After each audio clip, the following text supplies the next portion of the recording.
When drive big cars and somebody else is not, people start imagining so many things. So we must start addressing the issues that most likely are going to affect our people. Equal distribution of resources, employment, Mr. Speaker, even creating a nation of entertainment. In the Bole constituency, Mr. Speaker, we have what we call Talanta Ella activities. We have Bore Talanta Studio, where young people today, they spend a lot of their time. They move from one place to the other one, singing and dancing, killing depression, bringing entertainment, causing laughter. Mr. Speaker, we need to be a country where people are happy. We need to be in a country where people are working. We need to be in a country where people are enjoying to be sitting together. Mr. Speaker, if we have that, then we shall reduce serious issues to do with depression. And therefore, Mr. Speaker, this policy is very important. We really need to look at it very critically. We really need to join hands together. We have looked at the areas of collaboration, and therefore I support the development of this policy in collaboration with the county government. I thank you, Madam Speaker. Thank you.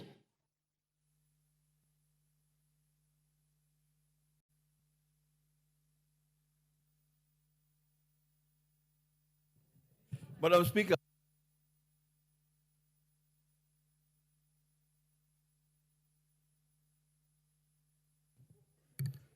Honorable Elisha, you know you can't raise a point of order after is concluded.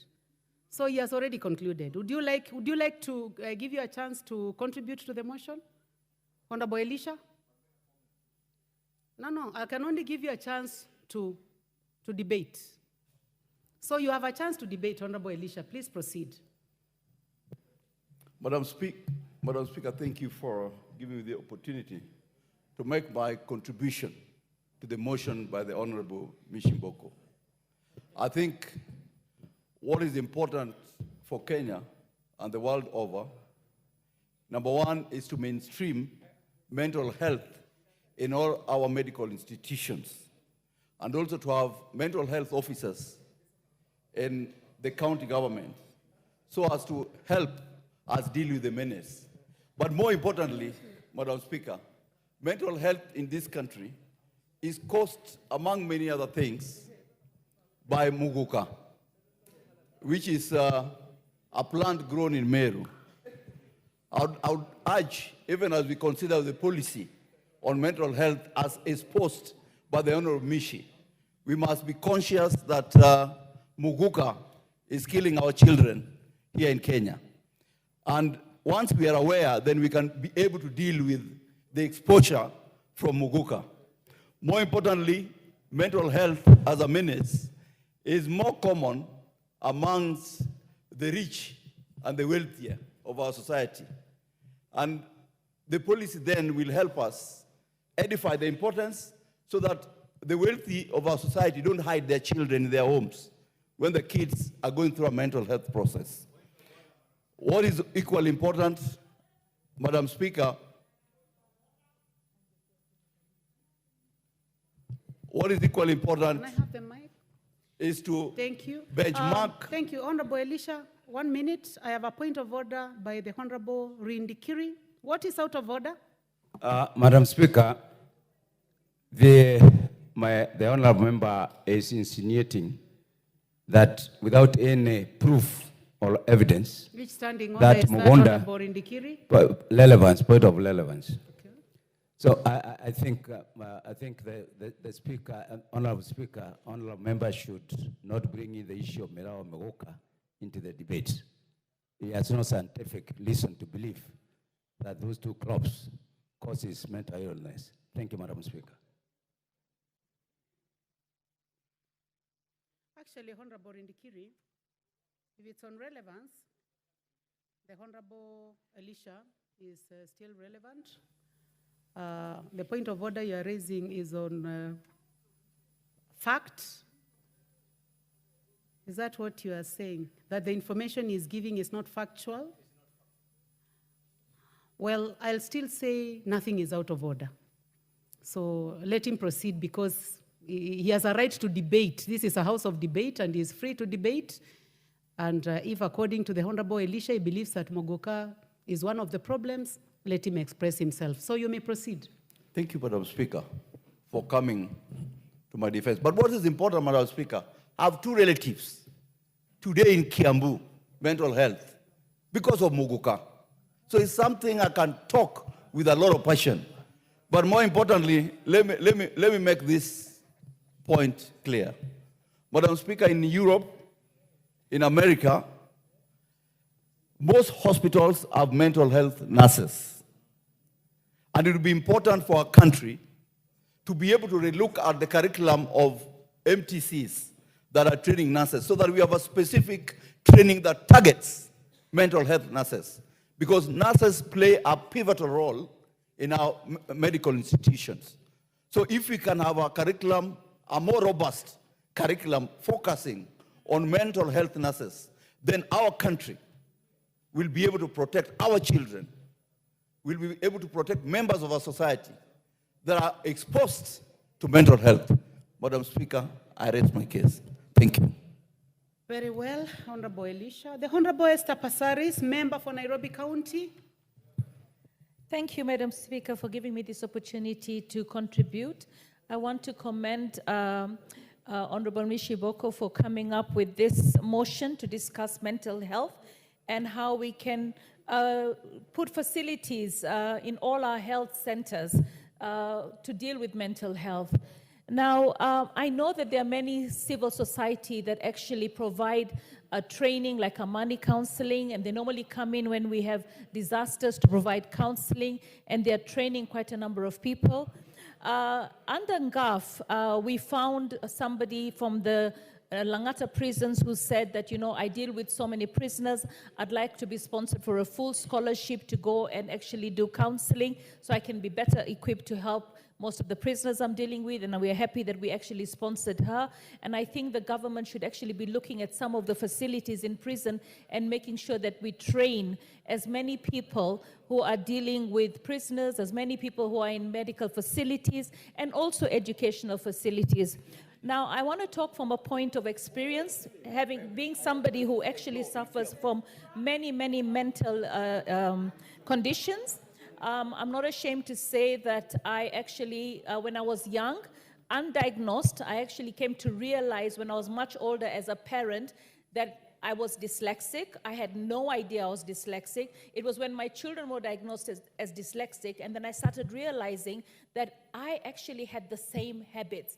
I used to do the same thing. First of all, my handwriting is disastrous. I can't even read it, you know?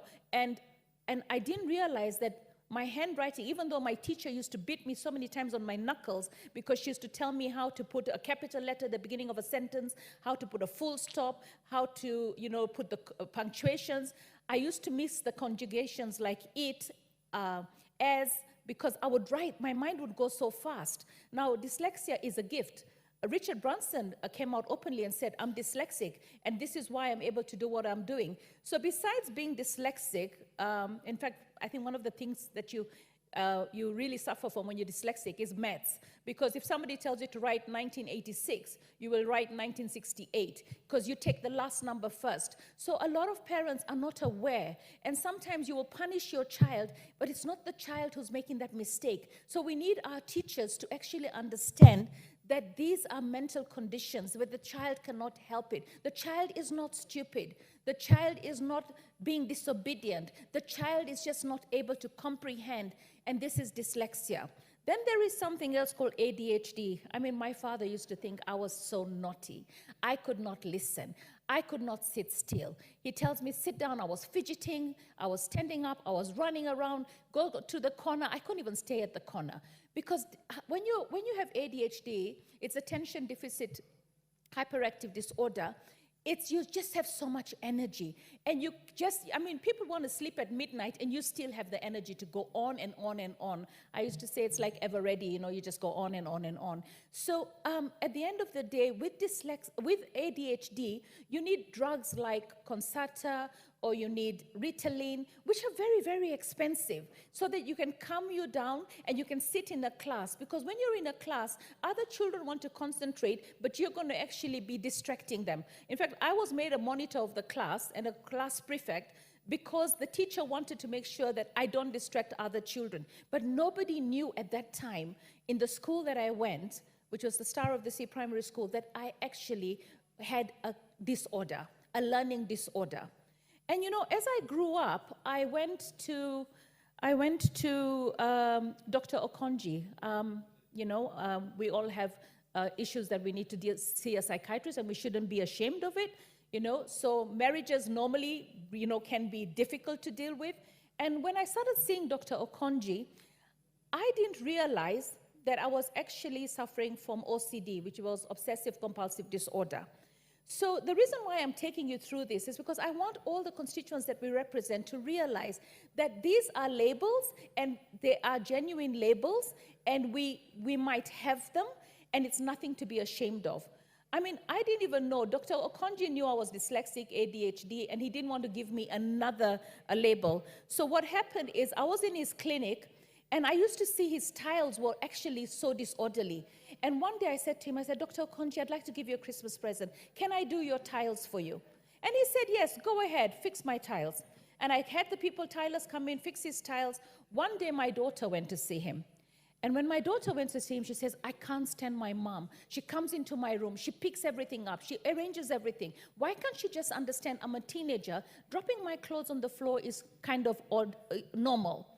And then Dr. Okonji tells her, you know what, your mother suffers from OCD. So she wants everything orderly. So my daughter comes home after reading about it and says, oh, Mom, I'm so sorry. I'll start tidying up. I understand where you're coming from.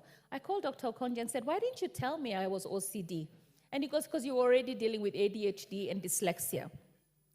Later on, after post-election violences and everything that I had to see and witness and all the bloodshed, I remember coming here one day and talking to Millie Odhiambo and saying, Millie, can you explain to me why am I not able to cry? Why am I feeling so sad and not able to have tears? And she goes, Esther, after all the post-election violence, you need to have something called debriefing. You need to see a counselor. And it's when I realized that I had post-traumatic stress disorder. So why am I talking about all these ailments? All right, and then one of the things that I think Kenyan women suffer from, and a lot of single mothers are suffering from depression because they have to deal with the baby, they have to deal with, not having somebody to help them out when it, feeling that, you've delivered your baby, you've got postnatal depression, and you don't understand, why do you feel that you can't handle this baby? Do you not love this baby? So there's so many mental conditions out there. And some of them are actually treatable and some of them are not. Like narcissism is one of them that we deal with a lot of narcissistic people, especially people who have power and money. And they really can drive somebody to think that there's something wrong with you, but yet it is the person who's wrong. So all these conditions require us to be able to talk to somebody, to be able to get the treatment. Order, Honorable, you still have a few minutes, about 2 minutes. But the Honorable Susan Kiamba, is it a point of order or you are being strategic? Anything out of order? No? Proceed, Honorable Passaris. Thank you, Madam Speaker. So, Madam Speaker, the reason why I'm talking about all these conditions that I personally have endured and I've had treatment is I was able to afford the treatment, but I know that these conditions are not just a rich man's disease. These conditions are for everybody. Anybody out there can have them. When you're unemployed, you go through depression. When you can't do your academic work properly, you go through, it's because of a condition that you might have. When you're bipolar, you need very expensive drugs. Our medical facilities and insurance do not provide for prescription drugs. I mean, if you are ADHD, all right, you require drugs monthly, and they're very, very expensive. So I think we need to understand that while we want to provide the medical counselors or psychiatrists free of charge, and we can do it very affordable through telemedicine, because I know there's an organization that is actually doing telemedicine right now, and for 700 shillings, you can speak to a counselor over and over and over again. So we need to partner with, SHIFT needs to partner with people who offer telemedicine so that Kenyans can, within one phone call at 700 shillings, They have 5 counseling sessions in a day if you need it. So I feel that we need to move with the times. We need to provide prescription drugs that are recurrent on our shift cover. We need to make sure that we bring in the drugs from countries that are affordable. You know, you've got generic drugs. We have good relationships with India. I don't understand why we can't have low-cost pharmaceutical drugs available for our people that we can actually afford to give them. So I think we had the Psychologists and Counselors Act that I discovered was passed in 2014. I actually followed it up when I was in the Health Committee. It was a question of budget, whether we could put the board together. I think they have put the board together. But now we need to look at making sure that, one, we provide the counselors, we provide the training, we come up with the facilities in our schools for our children, in our hospitals, in terms of drugs, in terms of counseling, and give people the building blocks to be able to build and live a full life. Because, you know, mental disorder does not mean that you can't live a full life. It just means you need support and love. So when you see your loved one struggling, remember that it could be a mental condition. It's not the person doing something wrong. It's a mental condition that leads to drug using, and even there we need support. And that's why I'm coming up with the harm reduction bill, so that we can support everyone that finds themselves in that position where they became a drug user because of their mental condition. So I really commend our sister for what she's done with this motion, and I pray that we will be able to see Kenya offer the best in terms of medical attention when it comes to mental illnesses. Thank you, Madam Speaker. Thank you very much, Member for Nairobi County. The Honorable Elizabeth Kailemia, Member for Meru County. Thank you very much, Madam Speaker, for allowing me to speak this motion. I think I also want to thank Mheshimiwa Mbichi for bringing it up. I think it was very, very timely. This is a very difficult time, and we are all very stressful. Even getting caught up in the traffic jam is stressful. And of course, we all handle stress in different ways. I'm really happy that she has brought it up, so that we have institutions of mental illness in all our facilities, because most of the people don't get this opportunity. Now we have our Honorable Pesaris, who has given her experience. And now I think we know that you don't have to remove your clothes in the streets for people to know that you are mentally ill. A lot has been said, and of course I wish that we would have training, a lot of training. We may have the institutions, and we don't have the personnel to be able to diagnose mental illness. We realize that when you're mentally ill, that is the cause of every other illness. Sometimes even it's not a physical illness, but a mental illness. So this is really, really timely. Having said that, the stress develops to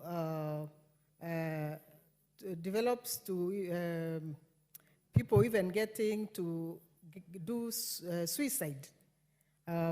Depression, gets to depression, that's the word I was looking for.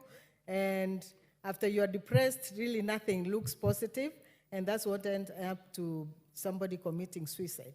So for me, what I would wish to suggest is that we decriminalize suicide, because Is what is out of order? Sorry, Madam Speaker, I just wanted to correct the honourable member here who talked about you don't have to remove your clothes. Order. Order. You may take your seat. Would you like to inform her? So I would like to ask her whether she would like to be informed. Member from Meru County, would you like to be informed by the Honorable Esther Yes, Pesaris? Madam Speaker. Okay, you may proceed.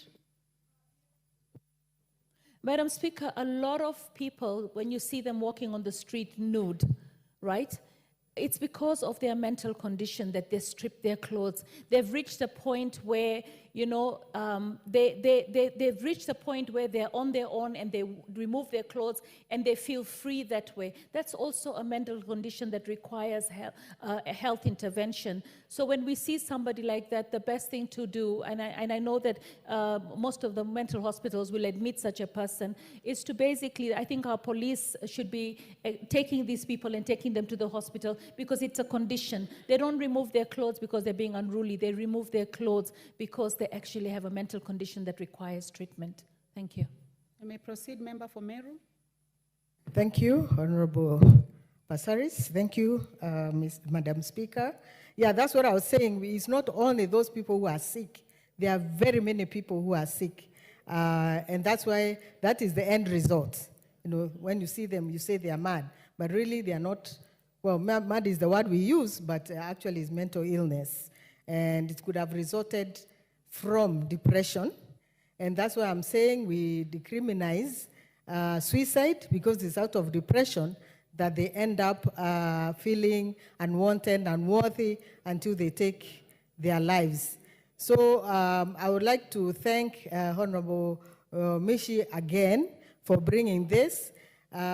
These times are very difficult even for our children.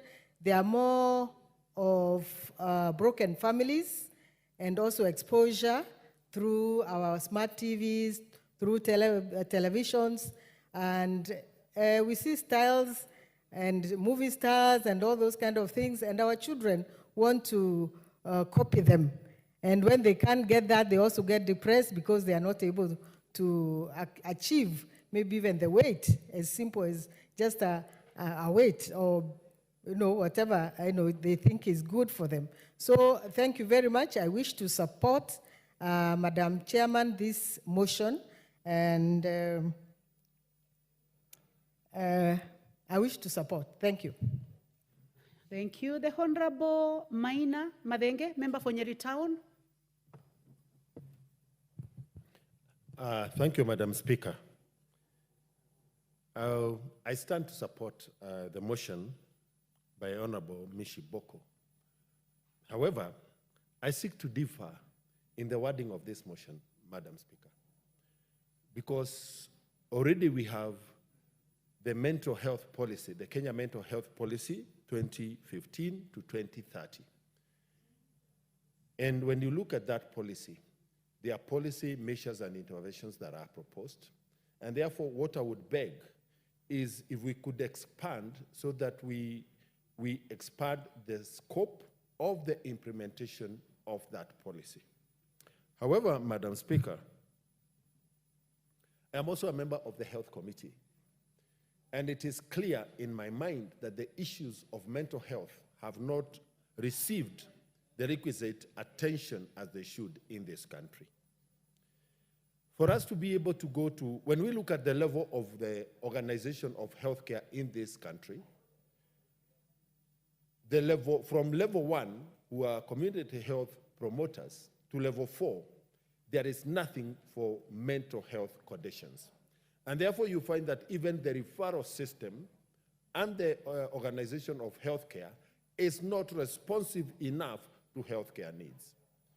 In a country where available data, and this data is actually almost 15 years old because it is 2015 data, 1 in 4 persons who seek services in our outpatient health facilities have mental health issues. Secondly, in Africa, Kenya is the country that has the 4th highest cases of mental health conditions. But when we look at what the interventions that we need to make, first, at the community level, we should be able to deploy medical, social health workers.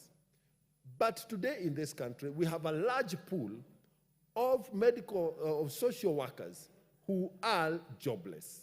And therefore, the request for collaboration between the national government and county government so that we can deploy the medical social workers in communities is a welcome move.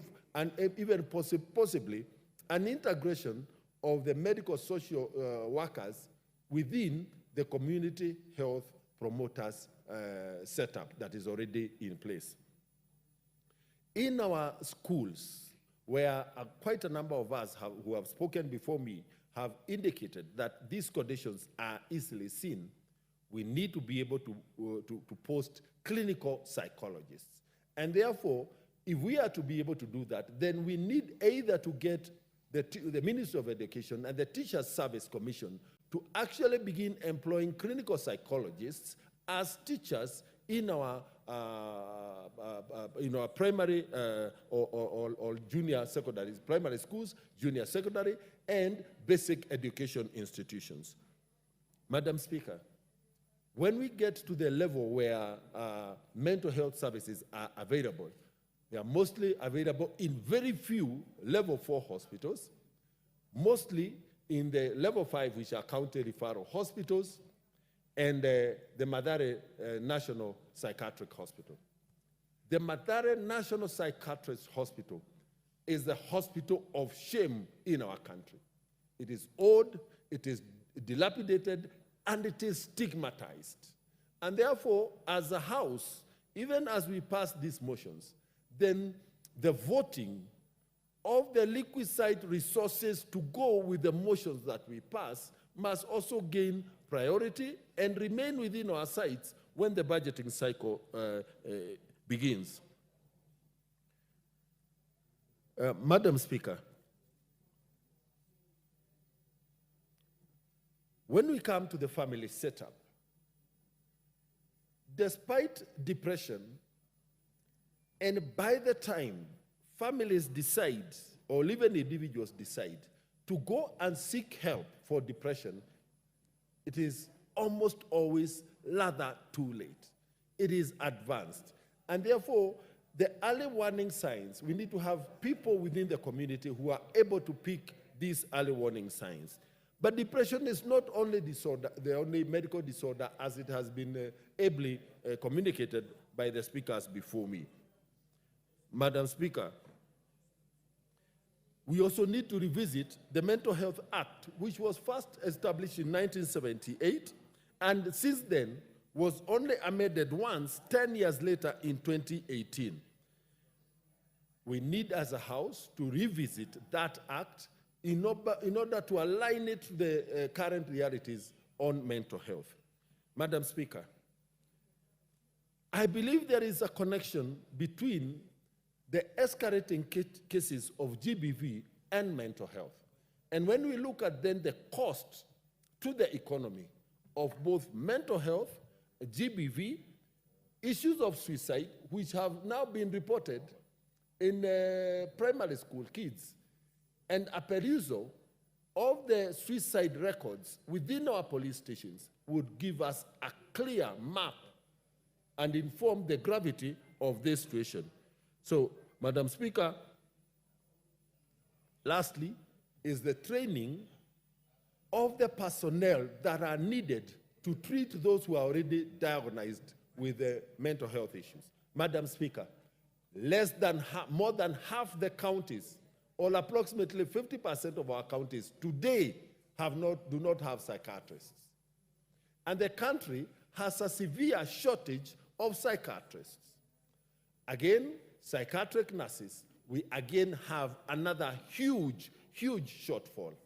And therefore, there is a need for us also as a House to again vote in money specifically to, and ring fence the money specifically to go towards the training of mental health medical personnel. Madam Speaker, I beg to support. Thank you. The Honorable Susan Kiamba, member for Makueni. Thank you, Honorable Speaker. I also wish to put my voice to this very important motion that was brought by Honorable Mishimbogo, and I think it has actually come timely. Honorable Speaker, we realize that the issue of mental health attacks the head, the brain, and the brain is the engine of the body, which means if we don't address issues that affect the engine of the body, then of course it is going to resort into very many problems, social, economic, and even spiritual. So we realize this particular policy that Honorable Mbogo is proposing is very important, because if we have a policy that spells out all mainstreams issues of mental health from national to county level, I think such a policy will, one, help us to identify mental health as an issue. Because when you look at Kenya today, in most communities, issues of mental health are perceived as curses. Even most people, when they meet somebody who is suffering from mental health, they think it's even contentious. They don't want to touch him. They don't want to give him first aid. So we realize, one, such a policy will help us as a country recognize the fact that this is a disease like any other disease, and actually we can have interventions to address it, as many of members of parliament have actually suggested. Secondly, such a policy will enable us allocate resources to train the expected personnel, not even the deep training of technical, even sensitizing people so that communities can have this stigma away. Because this stigma is so much, Honorable Speaker, such that very few people even identify that as a disease. You realize even when it appears in a family, most communities will spend their time visiting which doctors to try and address the problem, simply because they do not acknowledge that is actually an issue. Honorable Speaker, I think this is also very important, because we realize that issues of mental health have resorted to a lot of wastage. When we have health staff who are not sensitive to issues of mental health, whether social health promoters or staff in the hospital, there is a lot of misdiagnosis of diseases, whereby and once this misdiagnosis happens, Honorable Speaker, we realize it resorts to wastage, because you are being treated of things that you are not suffering from, and that already resorts to a lot of wastage. Honorable Speaker, Madam, we realize that most of the problem we are addressing with a lot of income could be as a result of some of these mental health cases at the household level, at community level, and at our institution. And if this issue was actually, if we had a policy like this, we could actually easily mainstream and sensitize our people in such a way that they can actually address issues of mental health. I think they had economic times. I don't know, we've not any research, as somebody has said, to know some of the core factors contributing to that.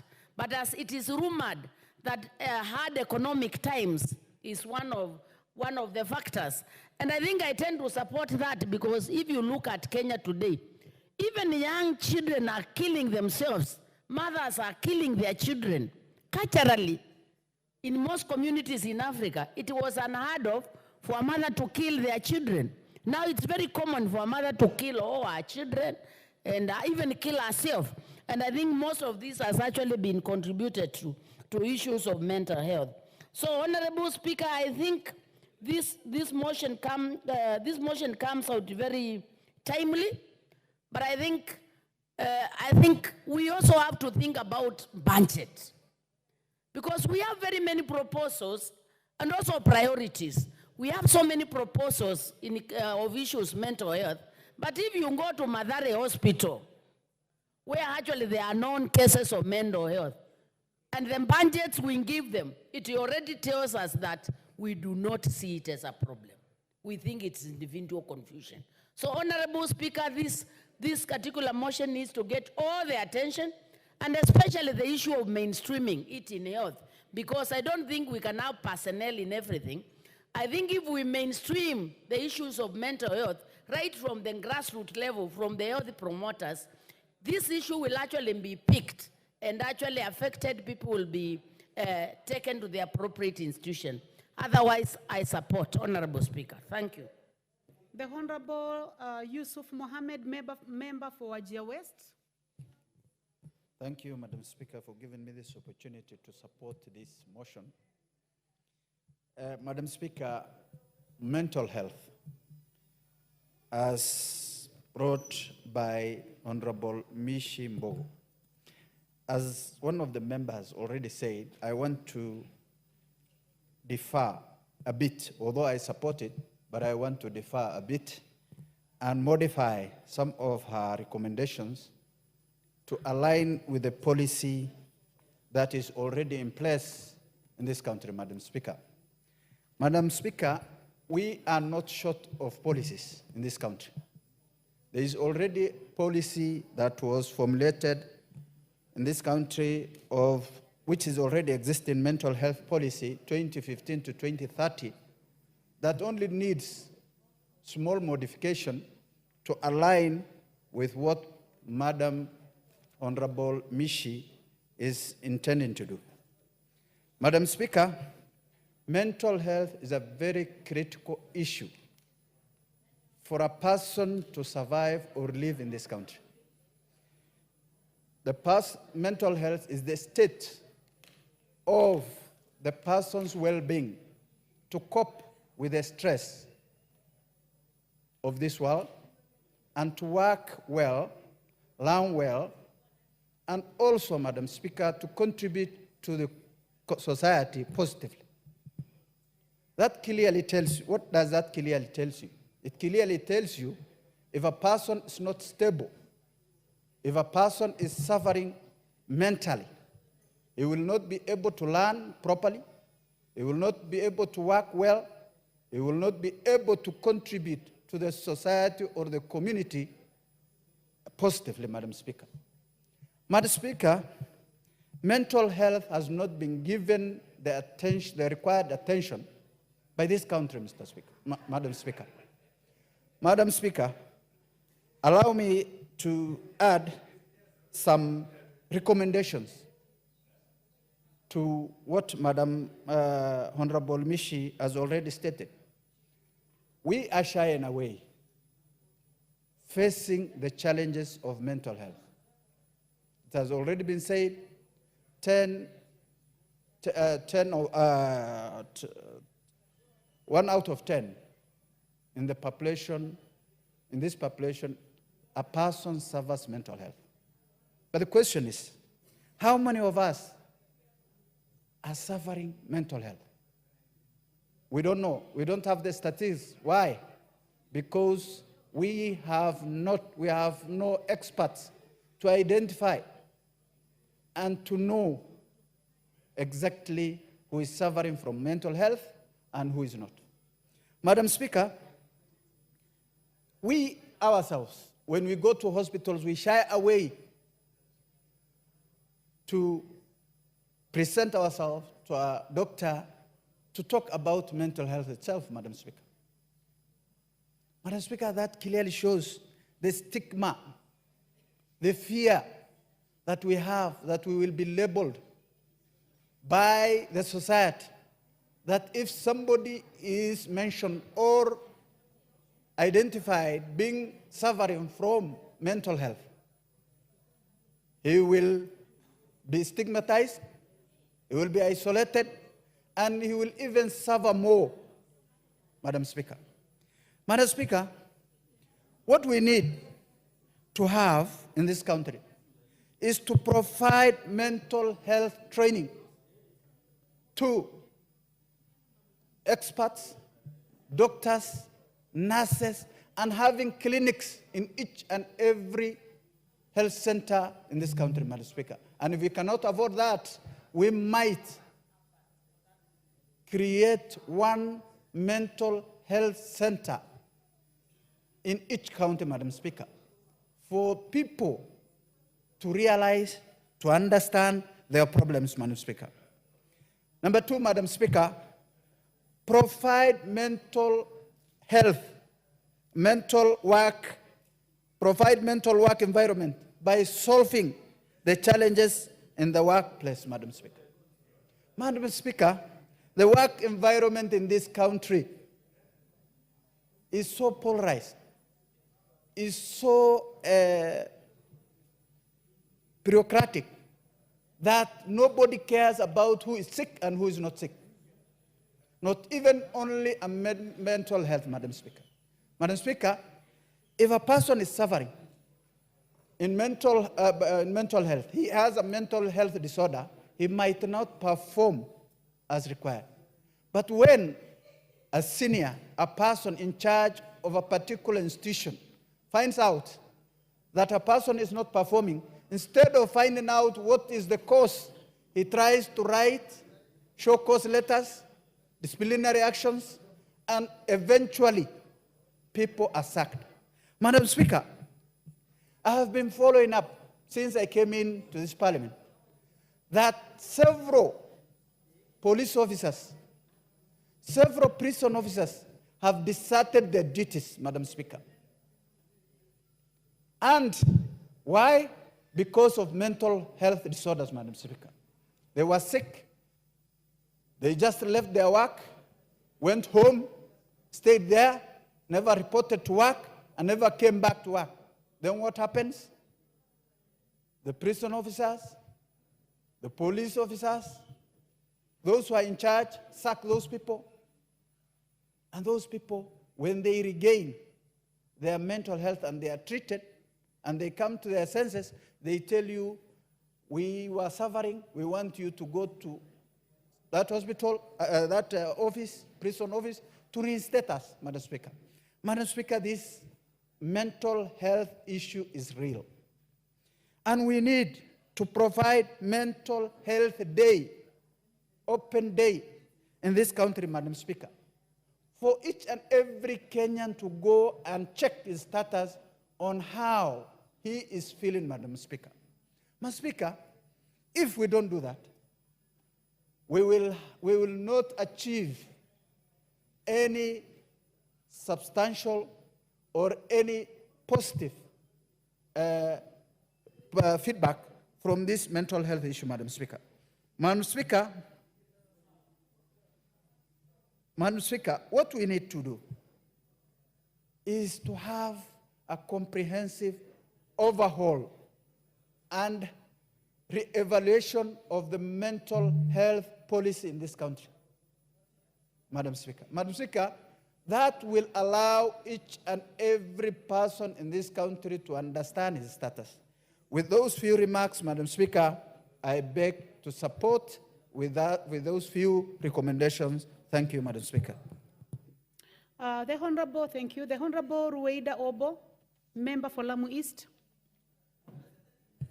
Asante, Madam Speaker, na kunipatia hii nafasi nami kuchangia kwa hoja ya mjadala ya ugonjwa wa kiakili ulioletwa na Mheshimiwa Mishi Mboko.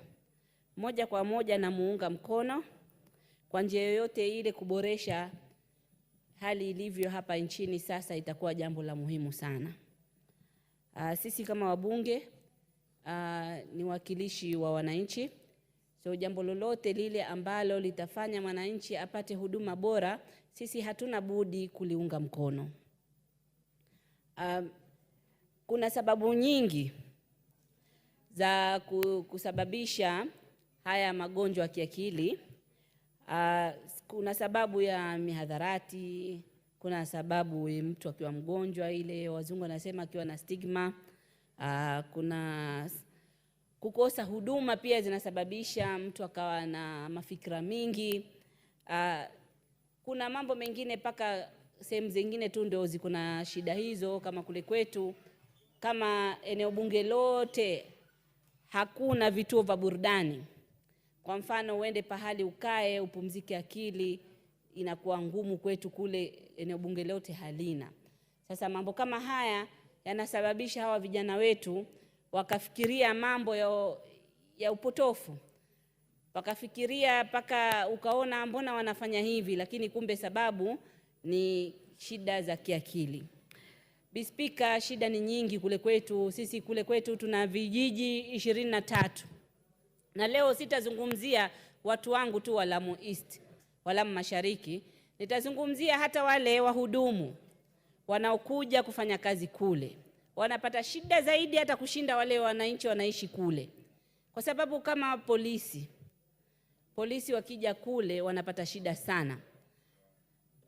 Inataka kutafutwe mpangilio maalum. Hii pia itakuwa mojawapo kusaidia polisi akisha kutumwa Lamu Mashariki, akili yake yeye anajua kwamba ametumwa kule kwa sababu ni adhabu. Akienda nasikia nauliza, tunawapatia kazi sana wale OCS. Akiingia ofisa kama huyo polisi akifika kule, wiki nzima hafanyi kazi, mpaka watu wakae naye wamweleze polepole ndio wazoee yale mazingira. Ndio maana saa nyingine hutokea kwa kule, ukimweka mtu zaidi ya miaka mingi. Mimi namshukuru Waziri Kindiki alipokuweko, na sasa akija inshallah akipitishwa aendeleze, amesaidia sana ile mpango wa kutoa kila baada ya miaka mitatu mtu asikae zaidi. Kuna wengine wanakwamilia hapa matown, wakamilia Nairobi, Mombasa na area zingine matown, wenzao wanakaa msituni, wanakaa area hawezi fanya chochote, inakuwa paka wanapotea akili. Kuna sehemu kama Kiangwe, polisi akipelekwa pale unamhurumia, sababu yeye hajazoea. Afadhali sisi tunaishi kule tunazoea yale mazingira ni yetu. Polisi afike pale, maji ya kuoga hana, wiki mzima anaweza kaa bila kuoga. Wanafurahia wakati wa mvua ndo wanapata maji mengi, lakini maji ni paka akusanye wakati ukinyesha mvua ndo ayakusanye pale. Kuna time huwa yameisha, wanaangalia ile maji kwa kunywa peke yake, hawapati kuoga. Speaker, area kama hizi za kwetu ikifanywa mpango kama huu, kila dispensary iwe itawekwa mhudumu wa kushughulika na mambo haya, basi itafungua mambo mengi. Mfano hapo Kiangwe, utoke Mokoe, polisi awe anapeleka Kiangwe. Hiyo bahari tu, mtu hajazoea kupanda bahari, atoke Mokoe afike Kiangwe jisaji moja na dakika 30 kwenda huko. Akifika tu hiyo kwake ni kama inantosha kumbadilisha akili. So lazima tuwe na mipangilio tofauti. Tusiwe tutakaa kwenye maboardroom huku Nairobi tukipanga mipango, ukapanga kama Kenya yote iko kwenye meza moja. Kuna sehemu zingine mambo ni tofauti kwa ground. Tofauti kabisa. So ikiwa jambo litafanywa, mimi nashukuru Rais, siku hizi akifanya jambo anafanya kila eneo bunge. Kama amesema mambo ya market, ya soko, ikawa kila eneo bunge, na sisi sasa tumepata hope. Na lingine linalosababisha mambo yakafanyika yanavyofanyika, pia mwanadamu akikosa imani inamsababisha ikamletea mafikra mengi na matatizo yakatokea. Kwa mfano, kama umekosa imani na wazazi wako, umekosa imani na marafiki zako, umekosa imani na serikali yako, yale pia huleta matatizo. Mimi kwangu kuna matatizo hata saa nyingine kusema naogopa. Mambo ni makubwa. Nyinyi hapa saa nyingine utaona watu wanakuja bunge, lakini wangu wanavuka wakaenda Somalia. Na huwezi kujua pengine ile sababu iliyowafanya kwenda kufanya vile. Sisi huku tunawalaumu pengine ni kuna kasoro ya akili. Na zimechangiwa si sasa, ni mambo mengi imechangia. Lakini tukifanya mambo kama haya yatadhibiti ile menendo inayoendelea. Serikali inafaa na sisi wabunge tuweke policies ambao zitasaidia watu wote, zisaidie wengine, au zisaidie wale wanaokuwa kwao ni rahisi kufikiwa, hakuna changamoto za usafiri. Sisi kwetu Lamu Mashariki, leo nataka nichukue nafasi, mimi nashukuru Mwenyezi Mungu, hii bunge sasa imeelewa kwamba Lamu Mashariki iko tofauti na zingine. Mimi hapa nichukue hii nafasi niseme, kwanza Speaker, nyote mmeanza kunielewa kwamba kuna Mbajuni na ana shida. Na shida zake kuna wengi wamezielewa sasa. Kama mfano kitu kidogo tu kupeleka pahali generator ilikuwa ipelekwe Kiunga, hata Speaker akatoa onyo kwamba kama Alhamisi haikufika, chairman wa hiyo kamati aje hapa aeleze. Utashangaa generator tu tani 7 au 8 kupelekwa inachukua siku 100 kama na 20.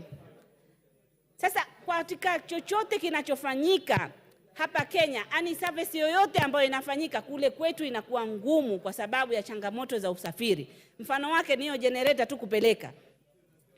Kuna barabara, hizi huduma pia zinasababisha mtu akawa na mafikira mengi, yakasababisha hizi mambo ya nini. Kama wodi mzima ya Basuba wodi mzima ya Basuba ina vijiji vitano. Wodi ya Basuba ina Basuba, ina Kiangwi, ina Mararani, ina Mangai, na wapi nimesahau, kuna Milimani. Hiyo area yote kuenda huko kufikia dispensary au kufikia level 6 hospital ambao ya karibu zaidi ni hapa Nairobi. Kufikia level 5 ni King Fahad. Wao ndani kule wanajengewa sasa maternity. Hakuna mradi wowote. Ile eneo limebakia area tu, watu waende kwa msitu wakatafute hasali, wakirudi wakae. Ile mafikra inamfanya mtu paka afanye vile saa nyingine kuchanganyikiwa na akili. Kwa hivyo ni muhimu kila kijiji kipate hizi huduma. Nimefurahisha sana na hili. Kule kupita kuna barabara moja tu ambayo barabara hiyo ni international road na ni security road. Barabara hiyo ni kuanza Bargoni mpaka Kiunga. Bargoni mpaka Kiunga ni kilomita 150, lakini kwa sababu hakuna huduma, ile area haipitiki, barabara haipitiki. Pesa iko ya hiyo barabara. Nimefuatilizia, tumepata sasa hope kwa hii serikali.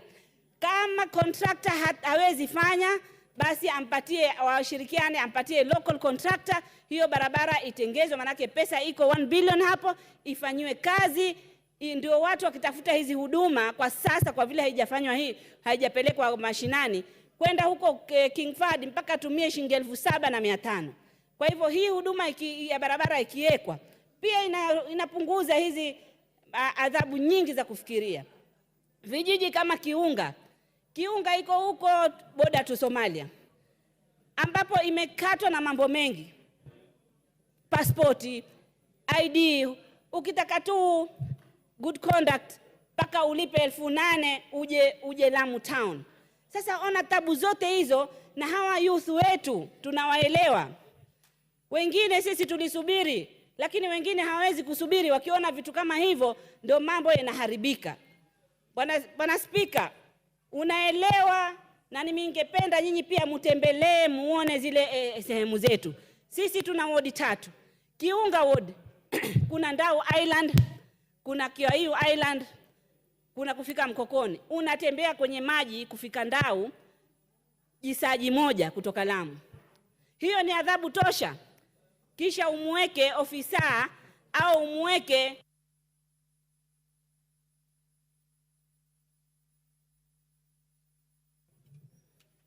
The Honorable Rueda, I give you 2 more minutes. Represent the best of Bajuni community in Kenya. 2 more minutes.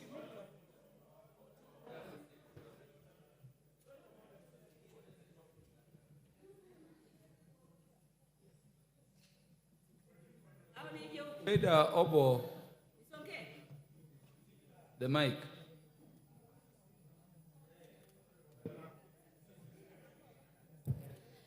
Bwana Speaker, asante sana. Kwa vile mimi hapa ndiye Mbajuni peke yangu. Katika bunge lote mimi ndio Mbajuni peke yake, nawakilisha Bajuni wote na Kenya nzima, walioko Kenya nzima. Sababu Mbajuni mimi tu hapa peke yangu. Mimi natafuta marafiki tu kila kabila. Mimi ndio sina ukabila, kwa sababu lazima nitafute kila mtu. Sina mwenzangu hapa, sina mtu wa kuzungumza kabila yangu. Bwana Speaker, Kiwayu uende kwa maji jisaji moja na dakika 30. Huduma ziwe ni hizo matatizo. Mkokoni iko ndani ya msitu. Sahi ndo tunapambana. Mkiona tunalia hapa, mambo kule ni tofauti. Ukitaka kwenda barabara ile ambayo imejengwa sahi, wodi nzima au constituency mzima ni ile imefanywa na kera. Ndio maana saa nyingine hatutaki mtu aitaje kera. Hizi zote zinachangia mawazo mengi, na ni muhimu sisi sote kama Wakenya tufikirie kama Wakenya. Ile unafikiria kwako inakufaa, kwa mwenzako ni tofauti. Mimi nikisema nikienda kwangu nataka security, mtu atashangaa hapa. Mimi kutoka Mkokoni mpaka kwenda Kiunga lazima nipewe gari nzima ya polisi kwa sababu napitia Boni Forest. Mwingine hapa atashangaa, wakati nilipokuwa women rep, ile pesa ya kulipwa security ilikuwa nalipwa, unashangaa mbona ni polisi ni wengi na security wawili wanatosha, nilikuwa napata shida. Hizo mawazo zote zinachangia mambo mengi ya upotofu na kuharibu kwa akili. Asante Bwana Speaker. The Honorable Dorothy Ikiara. Was here in the morning. Thank you, Honorable Speaker. Honorable Dorothy Ikiara will be followed by Honorable Wilberforce Oundo, Prof, and then Honorable Dick Maungu, in that order. Proceed, Honorable Dorothy Ikiara. Thank you, Honorable Speaker. And for record, I want Honorable Doris to know I was here as early as 9:30 in the morning. Honorable Speaker, I want to stand to support this very important motion, Honorable Speaker, on mental health. Honorable Speaker, we are at crossroads as a country, Honorable Speaker, because one, for record, we have a very, very good mental health service, mental health policy, 2015-2030, which established a framework for improved mental health care. However, Honorable Speaker, translating those goals into tangible action requires a facility-level policy. Honorable Speaker, I want to underscore the fact that mental health is a subject that is always being shunned by most people, and especially mental health patients, Honorable Speaker. I'm saying this, Honorable Speaker, because for a long time, since the formulation of this policy, 2015, Honorable Speaker, and it's one of the best among in the world. Honorable Speaker, very little has been done towards actualizing the policies that are herein. Honorable Speaker, I know this century, a lot of people are suffering because of mental health issues, and mental health is categorized in very many categories, Honorable Speaker, because when we talk of mental health, there are very many causes of mental health, Honorable Speaker. And the question that we should be asking ourselves as a country, do we have enough specialists to identify the various forms of mental elements? If we have the number of the requisite specialists to identify, do we have institutions that look into those categories at a personal level? Honorable Speaker, I know over the years, we have an institution that is well known and that takes care of mental health patients, and that is the Mathare Mental Hospital. But this hospital, Honorable Speaker, has been so stigmatized that when you tell a patient you are taking them to Mathare, they just think it is the Mathare where you go, not treatment, but you only meet very sick, mentally sick patients. Honorable Speaker, apart from having a policy, Honorable Speaker, we must fulfill a constitutional right. Honorable Speaker, the policy ensures compliance with Article 27 of our Constitution, which guarantees dignified treatment for all mental patients, Honorable Speaker. And Honorable Speaker, as a country, we should be asking ourselves, do we really give mental health patients dignity? Do we treat them with dignity? Do they go to facilities and meet facilities which are well prepared to welcome them? Do they receive counselors who, first of all, counsel them, talk to them, and know what they are going through before even giving them drugs? Honorable Speaker, we must, as a country, know how we will close this gap, because many Kenyans, especially in the rural areas, Honorable Speaker, they lack access to these mental health care facilities. They even don't get anyone who will tell them you have an issue. Honorable Speaker, as a country, I'm impressed because today we have community health workers. And these community health workers, Honorable Speaker, they should be the first line workers to identify a person who has mental health issues and direct them on the best facilities where they can be assisted.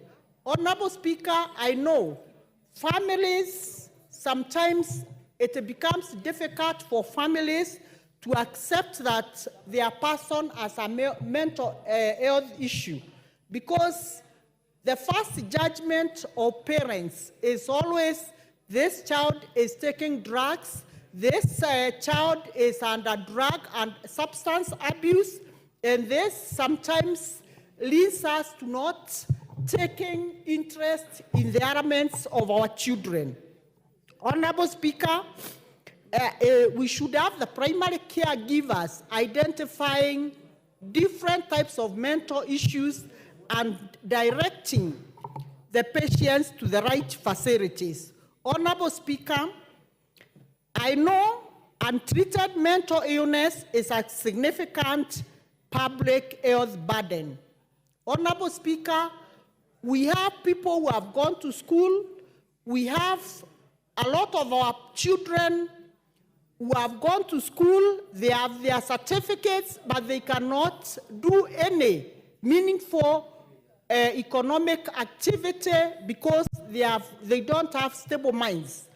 Honorable Speaker, even in places of work, even where people work, there is a lot of resource, brain drain, which is disappearing because of mental health issues, Honorable Speaker.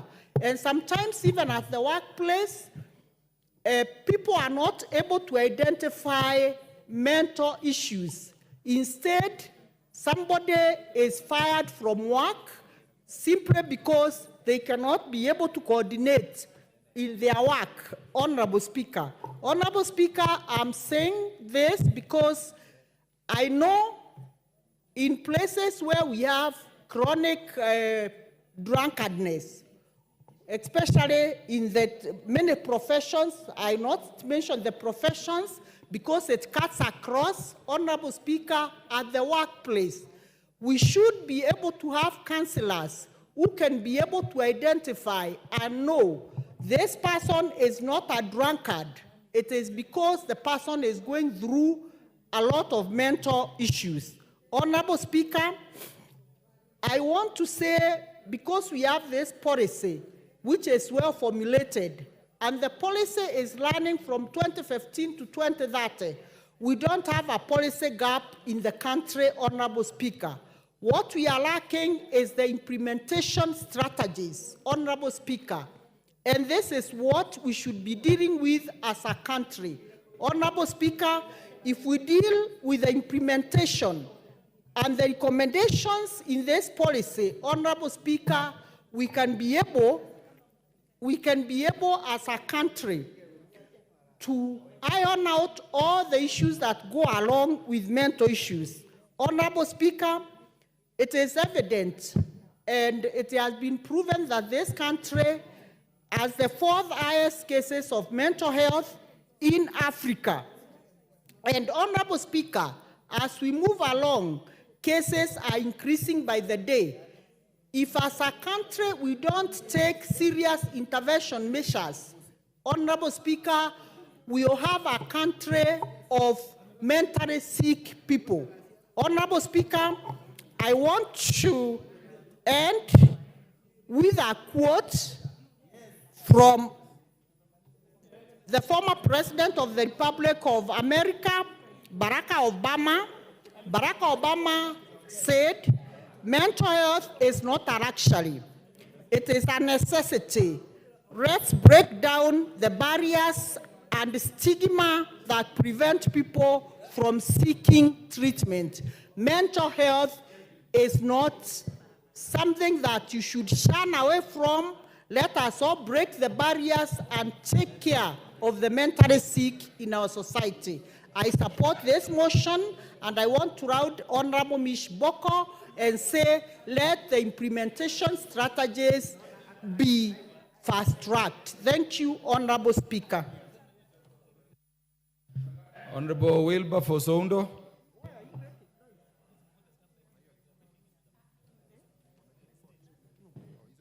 Thank you, Honorable Speaker, for this opportunity to also contribute on the motion about mental health that has been moved by an able member of the ODM team, Honorable Mish Mboko. Honorable Speaker, for many, many years, many of us never understood and appreciated mental health. It's only in the recent past when high-profile incidences of suicide, mass murder, or some kind of fun behaviors that have been reported in the newspapers, that have been witnessed all over the country, that the issue of mental health has now been forced to come to the fore and the public debate. Honorable Speaker, where I come from, for many years, since childhood, in the early 70s, we used to have a joke that every market had a madman. And whenever another one came, the existing madman will tell another one that the market is too small, cannot accommodate two madmen. So they will urge them to go look for another site on another market to roam around. It was such level of disdain that mental health patients were treated to. Honorable Speaker, over time, there has been a very difficult point to draw between mental health and psychological issues.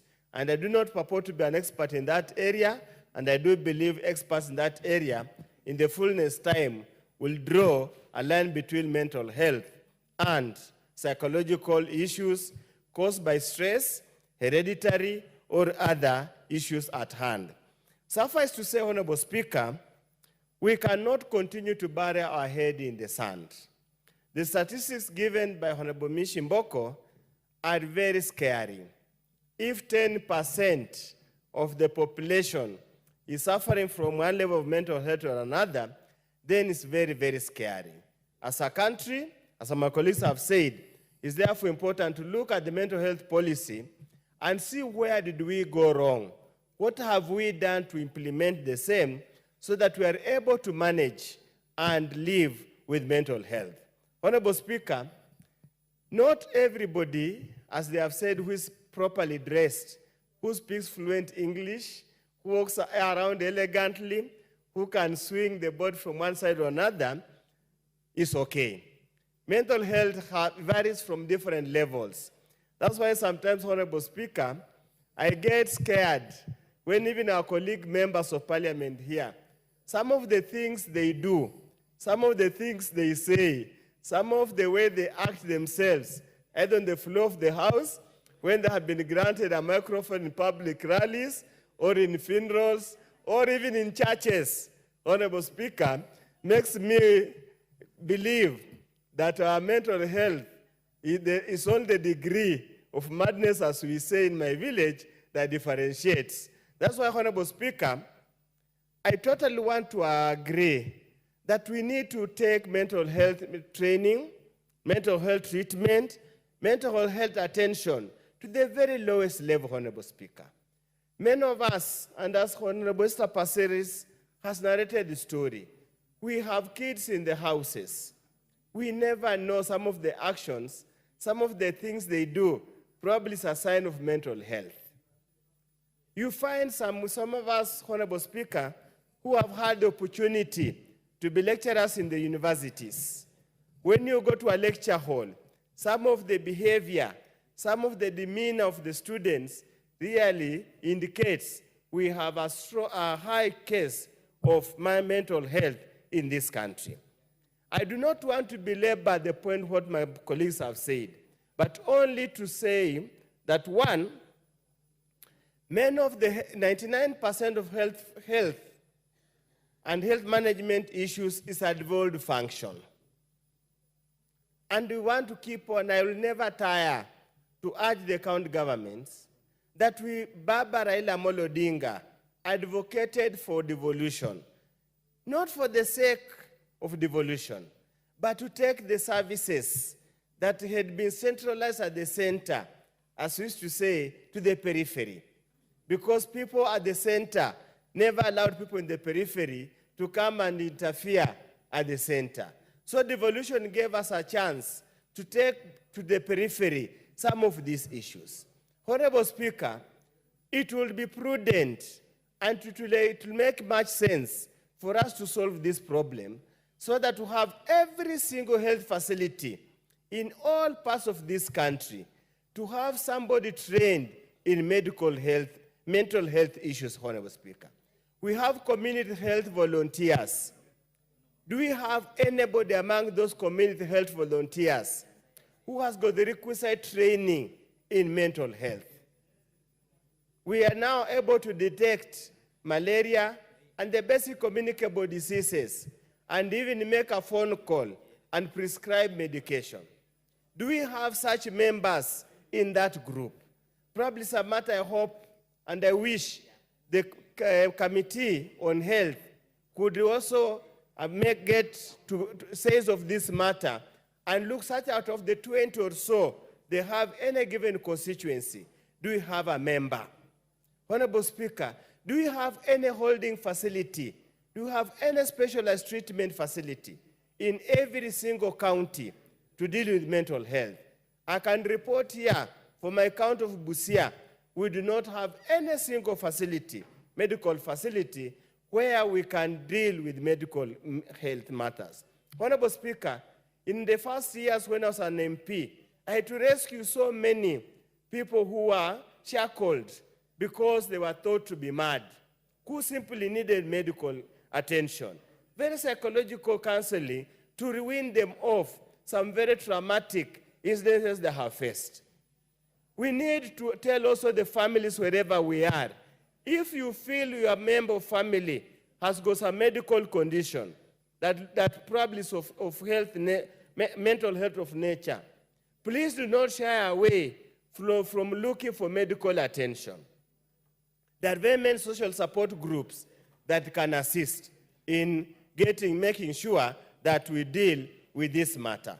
Honorable Speaker, as the economy becomes hard, as things become hard, and as people are continuously tormented by social media, by the moment we continuously exposed to so many issues, the issue of mental health is going to be a key issue. That's why, as you had said earlier, we would request the move of the motion. Instead of saying that we urge, and as my colleague has said, can we resolve that the government of Kenya, the country, collectively, both the national government and the county government, implement the public mental health policy and invest adequate resources as required by international conventions towards dealing with mental health. Otherwise, Honorable Speaker, the number of suicides are going to be very many. The number of times women are going to kill their own children are going to be many. The number of times the men are going to kill their own children are going to be many. Unless we intervene in good time, we are going to have a national disaster that's going to take us a lot more time to deal with. Honorable Speaker, I'm not an expert. I want to repeat again, I'm not an expert, but there's some predisposing factors towards mental health. And I want to urge all members of parliament who are here, whenever you have an opportunity, please talk about the predisposing factors. Let us try to lower them down so that we don't have to have our members of the various constituencies killing each other for matters they can deal with. Issue of anger management, Honorable Speaker, could also be a mental health issue. How do you manage anger? If you are provoked, however slight it is, do you have to pull out your machete and slash somebody to end? Do you have to pull out your pistol and fire and blow somebody's head off? Can we learn to dialogue? Can we learn to talk? Just like when we were in the university, whenever we used to have issues, you'd buy a chapati, eat together, and dialogue together. That's why the issue of dialogue came to be known as dialogue. With those very many remarks, I support the motion and ask the member to change from resolve to urge to resolve. Thank you, Honorable Speaker. I'd said you give, yes, proceed. Thank you, Honorable Speaker. And after Honorable Dick Maungu, we will have Honorable Donya Doris, Honorable Felix Oduor, in that order. Thank you, Speaker, for the opportunity to speak. Though, Mr. Speaker, I've really been patient waiting for my time, and this has actually resulted into some mental distress on my side. We are discussing a very, very important concept, and this is about the state of health in our country with regard to mental health. Allow me, Mr. Speaker, congratulate my sister, the member Mishimboko, for having thought it well, because mental stress, mental health is such an important facet that it cuts across every other cadre, Mr. Speaker. Mr. Speaker, people out here are abused. That is a source of mental stress, trauma, and neglect. Mr. Speaker, social isolation and loneliness can equally be a result of mental stress. Mr. Speaker, we live in a country that is very, very toxic, and therefore any kind of discrimination, be it tribal, religious, or whichever kind of discrimination, Mr. Speaker, will result into mental distress. We live in a country, Mr. Speaker, that has a lot of social disadvantage, poverty, debts. All these, Mr. Speaker, lead into extreme mental distress. Mr. Speaker, bereavement, losing of a loved one, losing of a close friend, losing a dear member of a family, Mr. Speaker, has had severe damage to the well-being of our state of mind and therefore mental distress.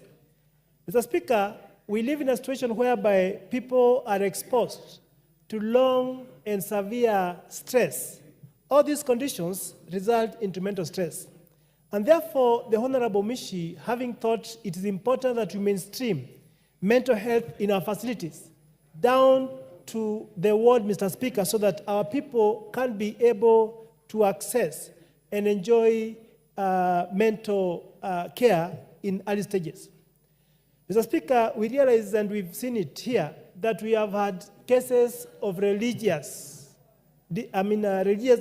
extremism, whereby people are indoctrinated to a sense that people can go to a point of giving or taking off their lives, Mr. Speaker. That is a form of mental distress. A good example is what we saw, the Shakahola massacre, Mr. Speaker, where these people who were actually taken advantage of were not in their right form of thinking. Maybe they were exposed to some severe conditions that made them not be able to make independent and sober decisions. And therefore, Mr. Speaker, mental health is such an important concept, an important part that we cannot neglect about it, Mr. Speaker. And therefore, the Honorable Member, having come with this motion, it is to help us see if we can entrench mental health in our local facilities. Mr. Speaker, we are aware that as a result of lack of jobs, we have a very huge population, and this population is young, people below the ages of 35 years, Mr. Speaker. These are people who have gone to school. Some of them have cleared university with some very good degrees, but cannot be able to secure any form of employment. This has exposed them to drugs and substance abuse, Mr. Speaker, which in the sense has actually caused a lot of damage in their mental health, Mr. Speaker. And therefore, mental health is such an important discussion because it cuts across the unemployed, it cuts across the employed, Mr. Speaker. We've just seen a situation whereby teachers are equally stressed because they have a lot of workload, Mr. Speaker, and we find that they may not be able to articulate or to speak or to teach, Mr. Speaker, because they feel that they are stressed. Mr. Speaker, we have the police who take care of our security, Mr. Speaker. Some of the actions we see with them, either shooting indiscriminately or even hanging themselves or even fighting among themselves, Mr. Speaker, is a form of mental distress, Mr. Speaker. Mr. Speaker, over the last few days, we've even seen a situation whereby people in Eldoret town were conned by some religious leader they took their money. I mean, they were told that this money was going to multiply, Mr. Speaker. And I do believe that each person who gave out his money and maybe that money disappeared is seriously stressed. And therefore, the issue of mental health, Mr. Speaker, is such an important matter that we can't forget about it. Years back, it used to be said that, that in every market you go, there's a madman. Mr. Speaker, those are not mad people, but they are people with mental challenges. These are people who are sick. These are people who need to have medical care so that they can be taken off the streets and maybe get medication and maybe go back to gainful engagement in life. And therefore, the issue of mental health cannot be, we cannot be able to ignore it. We cannot ignore the importance. We cannot ignore the significance of mental health in our living, Mr. Speaker. And therefore, as leaders, we have a duty to ensure the kind of young people we are bringing up are people we bring up in a society that has access to mental facilities that can take care of them, Mr. Speaker. In the great county of Vihiga, where I come from, Mr. Speaker, I come from a constituency known as Luanda. The facility we have, Mr. Speaker, cannot be able to competently take care of a mental situation in that area, Mr. Speaker, unless these guys are referred to the referral facility in Bali, Mr. Speaker. I therefore request and ask, Mr. Speaker, that as we talk about this, Mr. Speaker, we also need to bring in the issue of psychological support. These are people who need counseling. These are people who need to be mentored and to be spoken to, Mr. Speaker, so that before the situation is that bad, they need to be counseled. Maybe go through some counseling and psychological sessions so that they can be able to bring down the levels of their stress. In this essence, we shall be able to avoid and to maybe reduce the cases of mental health that we have in this country, Mr. Speaker. Mr. Speaker, I stand to support. Thank you. The Honorable Doris Donya. Thank you, Mr. Speaker. Members, this motion will be debated up to, I'm told, around 12:42. By 12:42, the mover will be called to reply. So I wanted to encourage you to speak for a shorter time so that as many of you as possible may contribute. Thank you, Mr. Speaker. In fact, I can speak for 2 minutes. I donate 1 minute to Honorable Lillian. Mr. Speaker, when we discuss about mental health, it is a real issue. Things that happen, you cannot fake. As when they do the advertisement, they say if you use this toothpaste, your teeth will be white. That is sort of fake.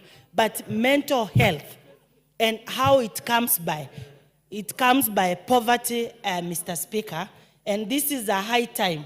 We now did a discussion on how we can cure poverty in our land. It is the major contributor. The husband and wives, they are fighting in their homes because there is no food, there is no money. Maybe your child has stolen 50 shillings that was meant for cooking oil. And it is all over. You are told, don't divorce. Things with the relationship, breakups, Mr. Speaker. Someone is writing a letter, I can't do without you, and that person disappears. You start crying, you don't eat. Depression is real.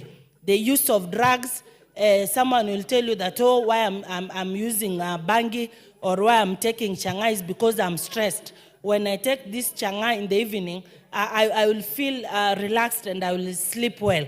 So having known that it is a real issue, we must treat it as one and solve it as one. How do we cure it? We improve on our employment, we improve on our farming with abundance. So many policies that are not being implemented. So many policies that are not being implemented. God rest their souls in peace. This weekend, I'll be going to bury a very young girl who also passed on through mental health issues.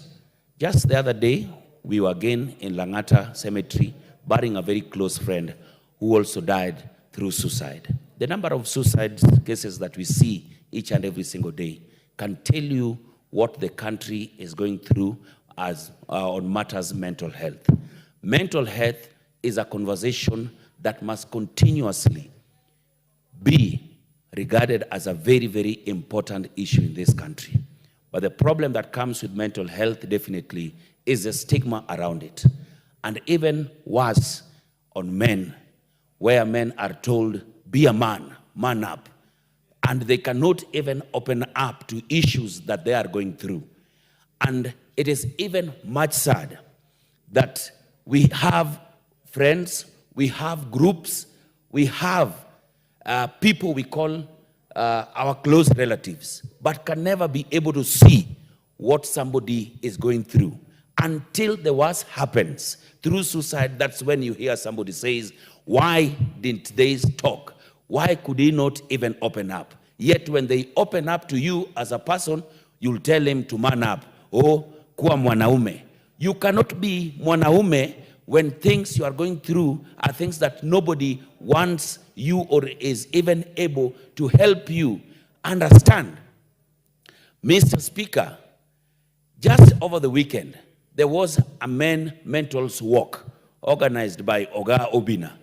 And if you saw the number of men who streamed in to this event, there were so many.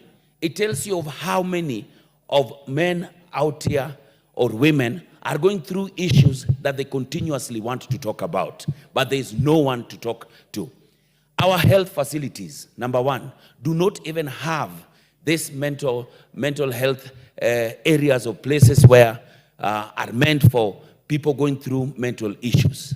And mostly because of stigma, nobody wants to come out and talk about the issues that they are going through. I urge most members of parliament here, if it is possible, you could even try and organize constituency mental health days to just try and mitigate issues that we are going through. I support my senior, Madam Bish Mboko.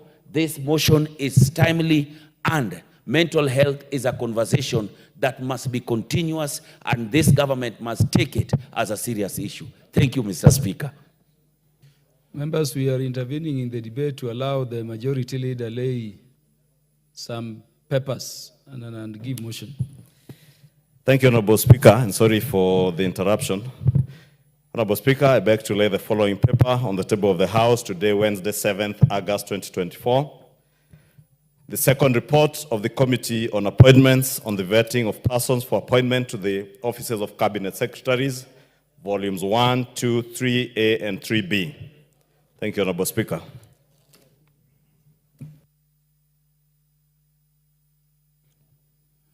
Lay and please give notice of motion. Thank you, Honorable Speaker. Honorable Speaker, I beg to give notice of the following motion, that taking into consideration the findings of the Committee on Appointments in its second report on the vetting of the nominees for appointment to the offices of Cabinet Secretaries, laid on the table of the House today, Wednesday, 7th August 2024, and pursuant to the provisions of Article 152, Sub-Article 2 of the Constitution, and Sections 3 and 8 of the Public Appointments Parliamentary Approval Act of 2011, this House, 1, approves the appointment of the following persons as Cabinet Secretaries. 1, Honorable Professor Kidhure. Order. Those members who are... It is Honorable Irene Kasalu. Honorable Irene Kasalu and Honorable, could you take your seats, please? This is a very important motion. Thank you, Honorable Speaker. And allow me to take that again. That 1, approves the appointment of the following persons as Cabinet Secretaries. 1, the Honorable Professor Kidhure Kindiki, EGH, Cabinet Secretary, Ministry of Interior and National Administration. 2, Dr. Deborah Mlongo Barasa, Cabinet Secretary, Ministry of Health. 3, Honorable Alice Wahome, EGH, Cabinet Secretary, Ministry of Lands, Public Works, Housing and Urban Development. 4, Mr. Julius Migos Ogamba, EBS, Cabinet Secretary, Ministry of Education. 5, the Honorable Roslinda Soipan Tuya, EGH, Cabinet Secretary, Ministry of Defense. 6, Dr. Andrew Mwehia Karanja, Cabinet Secretary, Ministry of Agriculture and Livestock Development. 7, the Honorable Aden Bare Duale, EGH, Cabinet Secretary, Ministry of Environment, Climate Change and Forestry. 8, Mr. Eric Mureithi Muga, Cabinet Secretary, Ministry of Water, Sanitation and Irrigation. 9, Mr. Davis Chirchir, EGH, Cabinet Secretary, Ministry of Roads and Transport. 10, Dr. Margaret Nyambura Ndongo, Cabinet Secretary, Ministry of Information, Communication and the Digital Economy. 11, Honorable John Mbadi Ngongo. Who is this honorable member? Please do the right thing.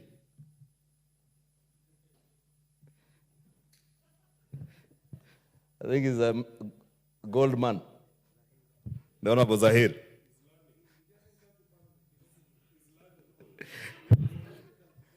The great MP for Nyaribari Church.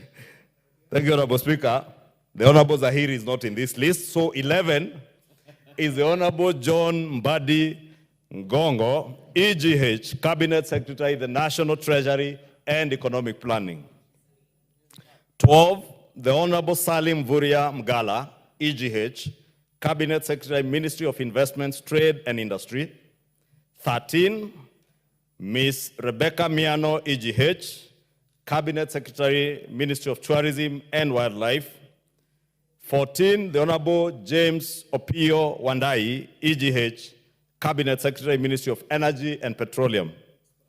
15, the Honorable Onesimus Kipchumba Murkomen, EGH, Cabinet Secretary, Ministry of Youth Affairs, Creative Economy and Sports. 16, the Honorable Hassan Ali Joho, EGH, Cabinet Secretary, Ministry of Mining, Blue Economy and Maritime Affairs. 17, the Honorable Dr. Alfred Nganga Mutua, EGH, Cabinet Secretary of Labor and Social Protection. 18, the Honorable Wycliffe Ambetsa Oparanya, EGH, Cabinet Secretary, Ministry of Cooperatives and Micro, Small and Medium Enterprises Development. 19, the Honorable Justin Bidan Njoka Muturi, EGH, Cabinet Secretary, Ministry of Public Service and Human Capital Development. And 2, Honorable Speaker, rejects the appointment of Ms. Stella Soy Langat. Thank you, Honorable Speaker. Thank you very much. The Honorable Shakil Shabir will go back to the order.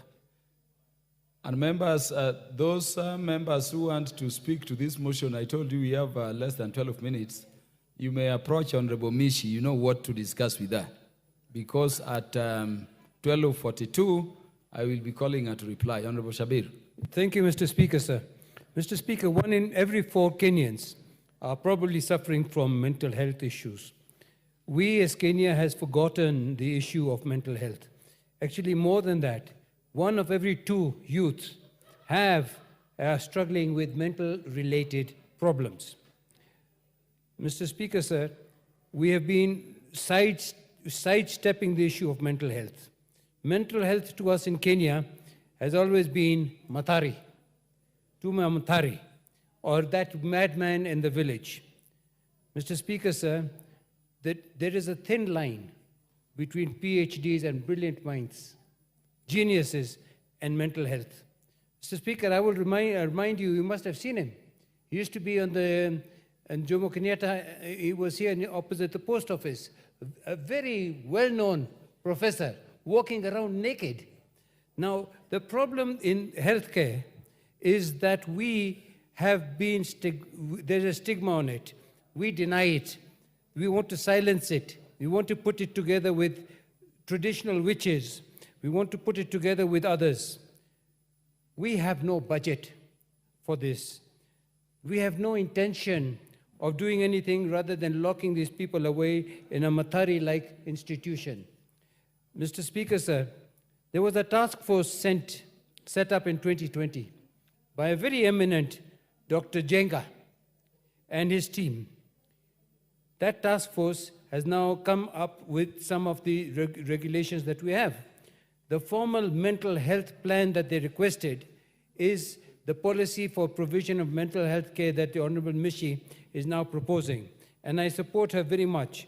The problem, of course, is implementation. The problem, Mr. Speaker, sir, is there is no budget. and the low level of budget in the health budget for health care. Mr. Speaker, I speak from a position of knowledge. I have been the chairman of the New Nyanza General Hospital for over 10 years. I've been in the Aga Khan Hospital Board for over 15 years, and others. And I can see, and I have seen, the way mental health is a non-issue in this country. We cannot continue to ignore mental issues. Tomorrow, Mr. Speaker, even I could be walking around that street there with no clothes on. Not because I'm a madman. Probably I have become mad. I've just gone across. There's a beautiful movie called The Beautiful Mind. The Beautiful Mind is about a genius in the United Kingdom who saved the World War. But he was treated as a madman.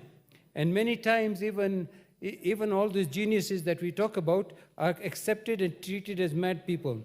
There's a barrier. There's inadequate funding. There's a fact that even this policy is not going to make any difference unless, of course, there is a separate budget for health management, mental health care management. And that budget must come out of the health budget, but must be linked so that cannot be maneuvered and cannot be changed by the authorities at Mafia House. That is a problem that we have. Nobody wants to talk about mental health. Dr. Jenga and a few others have been talking about it for a long time. Honorable Shabir, yes, sir. The time has come for the mover to reply. Thank you, sir. I support wholeheartedly. Mover, the Honorable Mishimboko, how many minutes do you want to use in your reply? Yeah, thank you, Honorable Speaker. Honorable Speaker, I've seen that members are really interested in debating on this motion, but I just want to donate 1 minute to each of these members I'm going to mention. Honorable Julius Taitum from Igembe North, 1 minute.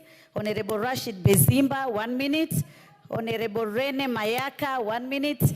Honorable Odanga, 1 minute. And Honorable Nicholas from Turkana East, 1 minute. And the last one, Charity Gadambi. That's the last one. The Honorable Charity Gadambi, you said 2 minutes or 1 minute? I said 1 minute because there are many. If I give 2 minutes, then I'll not have time to reply. And Kibageni, the last one. Yeah, can you call them in 1 minute each? Okay, I'll start with Julius Taitum. 1 minute.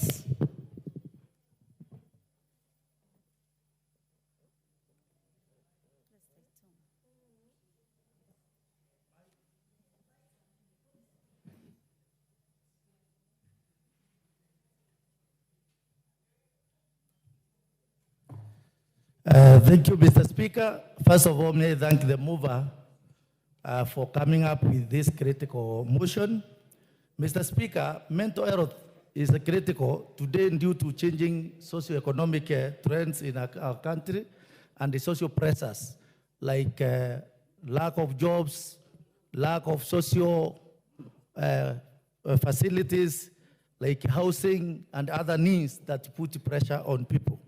Various accidents, Mr. Speaker, in this country take place due to mental health issues like suicides, drivers who drive while depressed due to various demands, due to pressures of our daily lives.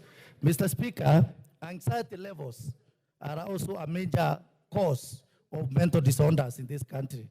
For this, therefore, Mr. Speaker, health facilities that are able to take care of our increasing demand of mental health care provisions are supposed to be cascaded downwards, probably up to sublocational levels.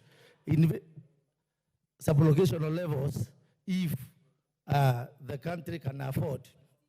Mr. Speaker, the state of the mind is like the state of an engine in a vehicle.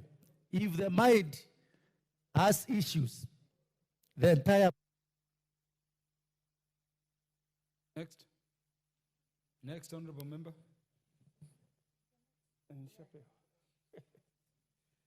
Asante sana Mheshimiwa Mishi kunipa fursa na mimi niweze kuchangia mswada huu ambao ni kitu cha kuangaliwa sana kwa makini. Ni haki ya kila Mkenya kupata matibabu yoyote yale kulingana na maradhi ambayo yanampata. Maradhi ya akili yako na daraja, Mheshimiwa Spika. Sana sana naanzia katika usongamano wa mawazo. Yanaanzia mtu kusema peke yake, inaanzia mtu kuwa na uzito wa jambo fulani linamshinda kulitekeleza, inamtokea mtu anapigwa dafrau ukifikiri hakuona lakini akili yake ilikuwa haiko. Kama ingekuwa kila sehemu kumewekwa katika zahanati katika taifa hili iko na madaktari wataalamu wanaweza kushughulikia hilo jambo, haya mambo yasingefikia pabaya. Lakini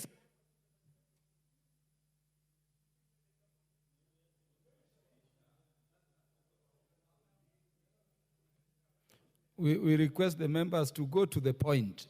With 1 minute, you can't say much. The Honorable Irene Mayaka.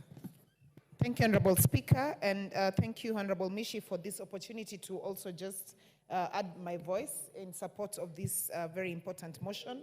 Honorable Speaker, just to quickly mention, in this country, we only have 10 facilities that provide this mental health illness facility.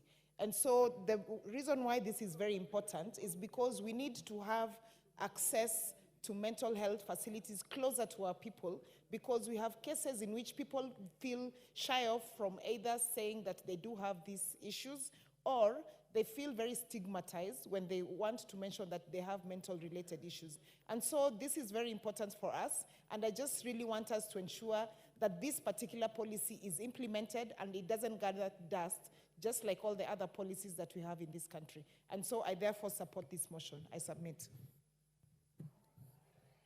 Thank you, Mr. Speaker. The motion is about integrating mental health care services in our health facilities. Mr. Speaker, we already have a policy in place.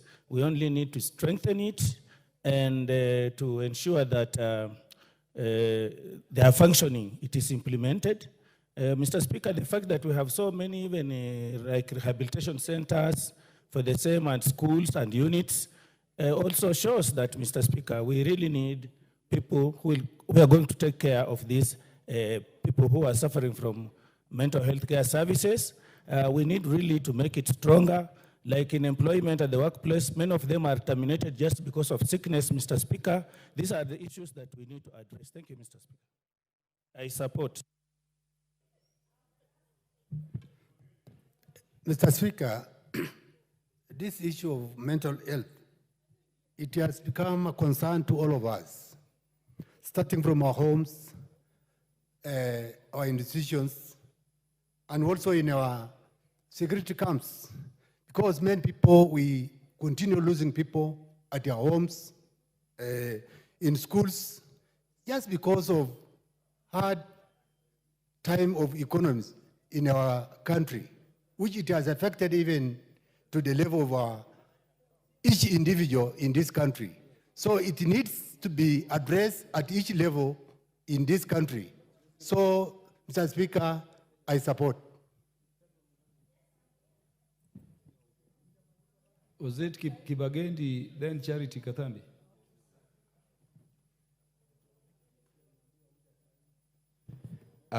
Thank you, Mr. Speaker, for this opportunity for me to support this motion by Honorable Commissioner Mishi Mboko.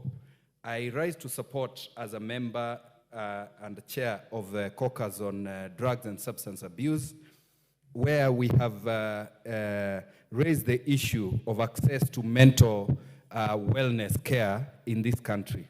One of the greatest challenges this country has faced is lack of access to facilities that actually offer a holistic health care or comprehensive care addressing both physical and mental health. And this rise in mental health issues has become a major challenge in this country because of access and equity. Like the colleagues that have spoken,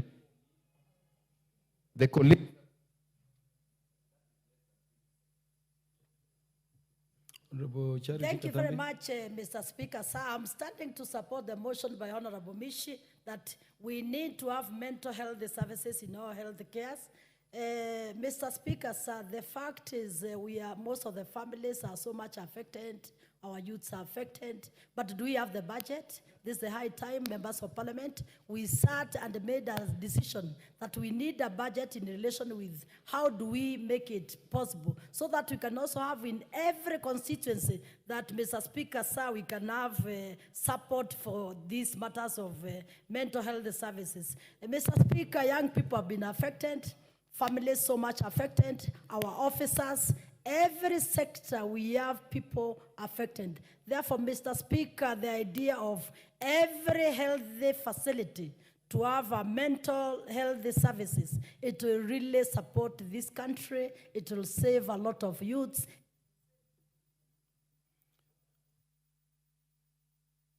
Seconds.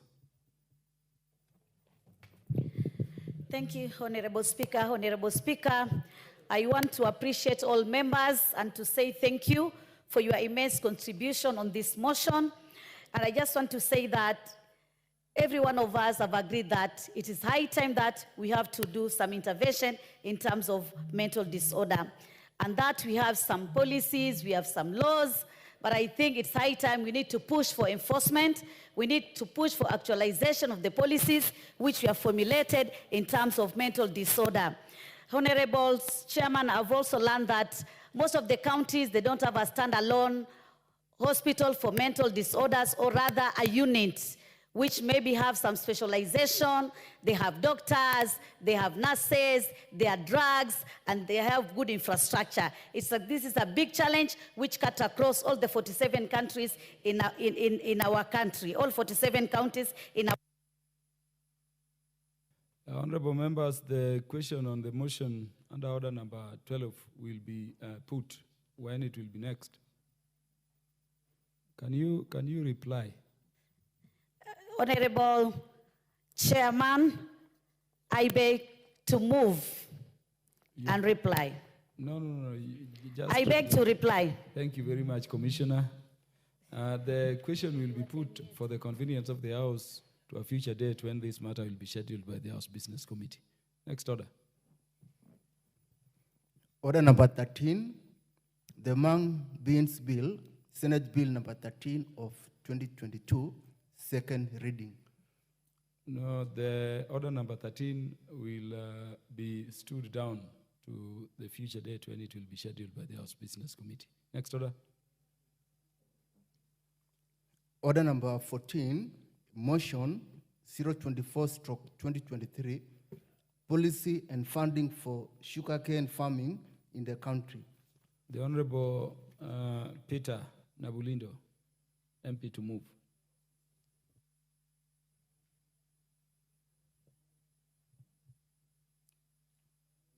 Thank you, Mr. Speaker. Thank you for giving me a chance to move this motion. Mr. Speaker, I beg to move that, aware that commercial sugarcane production in Kenya was introduced in the early years of independence with an aim of eliminating dependence on sugar importation and contributing to economic transformation in the sugar belt and the country at large through agriculture, acknowledging that at its pinnacle, the sugar industry significantly contributed to the country's national gross domestic product, GDP, and became one of the largest employers which supported livelihoods of many Kenyans, both directly and indirectly, concerned that over the last 25 years, sugarcane farming, particularly in Western Kenya, has been declining significantly, thereby dipping sugar production from over 6,000 metric tons per year in the 90s to less than 3,000 metric tons in recent years. Noting that the decline in sugarcane farming has forced local millers to operate far below their milling capacities and pushed the country to over-rely on net importation of sugar, which negatively impacts on the balance of trade, noting that the decline in sugar production is attributable to factors such as mismanagement, interference, and unfair competition from cheap imported sugar. Further concerned that state-owned sugar millers like Mumias Sugar Company and Zoya Sugar Company ceased milling while owing farmers hundreds of millions of shillings. Appreciating that the government has been putting in place strategies, policies, and regulations to define roles of millers and major players and stakeholders in the sugar industry in a bid to revamp the sector, concerned that the acute shortage of sugarcane resulting from mass abandonment of sugarcane farming continues to roll back initiatives for reviving sugar milling. Recognizing that further investment in revamping sugar companies before reviving sugarcane farming will occasion loss of the invested public funds instead of yielding success. Now, therefore, this House resolves that the national government, through the Ministry of Agriculture and Livestock Development, reviews the sugar development policies to provide that every investor or miller sets aside definite funds for development of sugarcane farming, incentivizing farmers to embrace sugarcane growing and to enhance cane production in each of the respective zones. Mr. Speaker, the essence of this motion is actually to empower the farmer. In recent years, we have had efforts. There have been very many efforts by the government, by the community, by various stakeholders to revive the sugarcane industry. But the reason why we keep on struggling to revive the sugarcane industry is because we have not empowered the farmer. We keep on ignoring the farmer. And I would like to go back to history. When sugarcane farming was introduced in Mumias, where I come from, I'm a product of the sugarcane farming. When sugarcane farming was introduced in Mumias by the then government and Buka Tet, who was the investor then, the first thing they did is they registered all the farmers who had land and actually went ahead and gave the farmers the inputs to enable the farmer to produce the sugarcane. First, they came and cultivated the land. First cultivation, then the second one, and then they did the harrowing, then they provided the farmer with seed cane, and they provided fertilizer for the farmer. That enabled the farmer to put the sugarcane growing into motion. Then they did not stop it that way, at that level. They went ahead and provided the farmer with extension services. The farmer was educated about how to tender for his crop. And they did not stop that way. After several months, they provided fertilizer. At that time, it was called urea, for top dressing to enhance the growth of the sugarcane. And later on, even during harvesting, they would harvest the sugarcane for the farmer and assist the farmer to transport that sugarcane from the farm to the factory. And the farmer would then go and sign his invoices and the checks later on. What is happening right now is that we are putting a lot of money in the factories. We are putting a lot of money in the milling centers, but we are forgetting the farmer.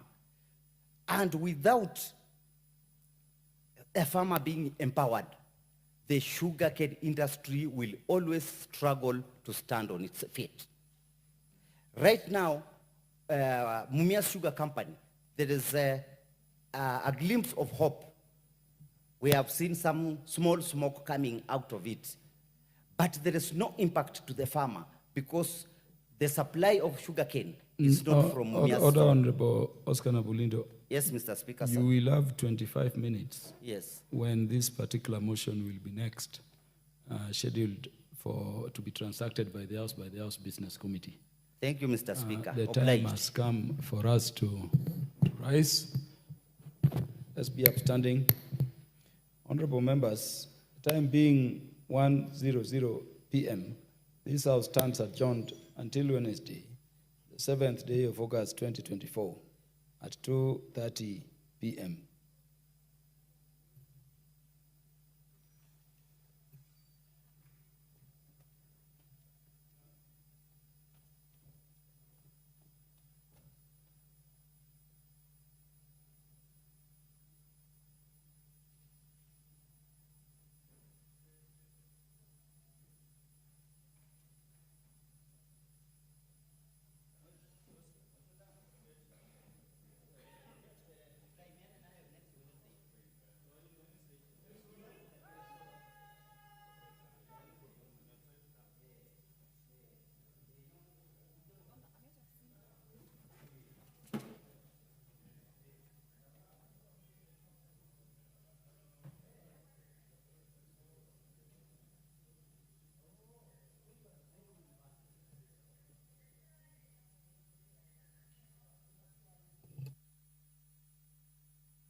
is expected to be vetted at 12 p.m. tomorrow, and Honorable Julius Migos Ogamba, who has been nominated for the Cabinet Secretary for Education at 3 p.m.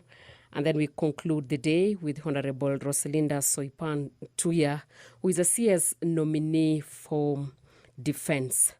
This is in regards with the President having dismissed his cabinet a couple of days ago and sent a new list of the nominees to the National Assembly for fresh vetting. And the session that is expected to begin tomorrow on Thursday and end on Sunday will be chaired by the Speaker of the National Assembly, that is the Honorable Dr. Moses Masika Wetangula, and the Deputy Speaker, Honorable Gladys Boss, who will be chairing the session tomorrow with the Speaker. Members of Parliament are still walking into today's session, the session that was expected to begin at 2:30. And within no time, the Speaker of today's session will be walking into today's session, being the third session of the afternoon sitting of Wednesday, July 31st. On Friday, the vetting committee is expected to vet Dr. Andrew Muia Karanja, who is a CS nominee for Agriculture, Livestock and Development, which will be beginning at 8 a.m. in the morning for a period of 2 hours before the Honorable Aden Bare Edwale, the former majority leader of the National Assembly, who is a CS nominee for Environment, Climate Change and Forestry, and had served as the Cabinet Secretary for Defense. That is before the head of state, President William Ruto, dismissed his cabinet and renamed afresh. That saw the former majority leader, Aden Bare Edwale, being forwarded as the CS nominee for Environment, Climate Change and Forestry. We also have the youngest CS nominee, that is Eric Murithi Muga, nominated for Water, Sanitations and Irrigation, who is expected to appear on Friday at 12 p.m. before the vetting committee. We also have Davis Chirchir, who has been nominated for the CS for Roads and Transport. It will be remembered that Chirchir, before the President dismissed his cabinet, served as the Cabinet Secretary for Energy. We also have Dr. Margaret Nyambura Ndungu, the CS nominee for Information, Communication and Digital Economy, who is expected to appear at 5 p.m. on Friday. These are among the members these are among the members of the cabinet that the president have nominated them to serve in his cabinet. This is after dismissing his cabinet in what he termed as broadening the cabinet to an inclusive, broad-based cabinet. We also have Honorable John Badi Ngongo, who is the National Treasury and Economic Planning nominee for the CS nominee for the National Treasury and Economic Planning. It will be remembered that Mbadi serves currently the National Assembly. And the Speaker of the National Assembly, Honorable Dr. Moses Masika Wetangula, has walked into this afternoon session, the section that is just about to commence.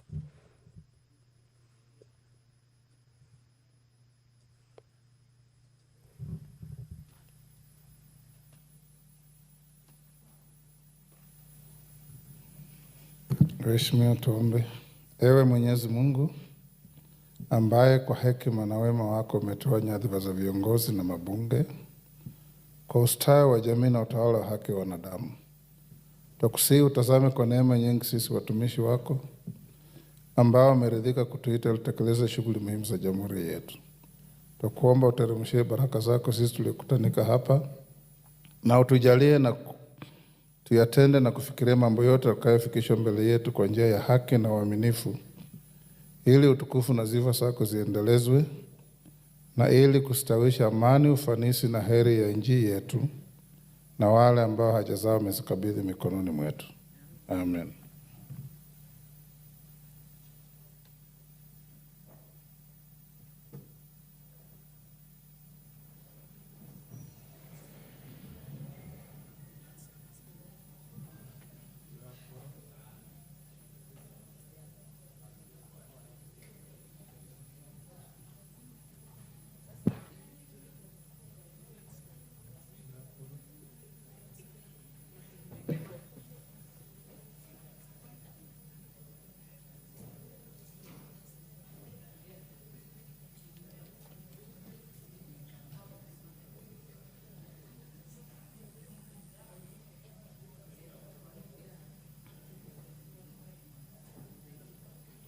Sergeant, you may ring the division bell for quorum.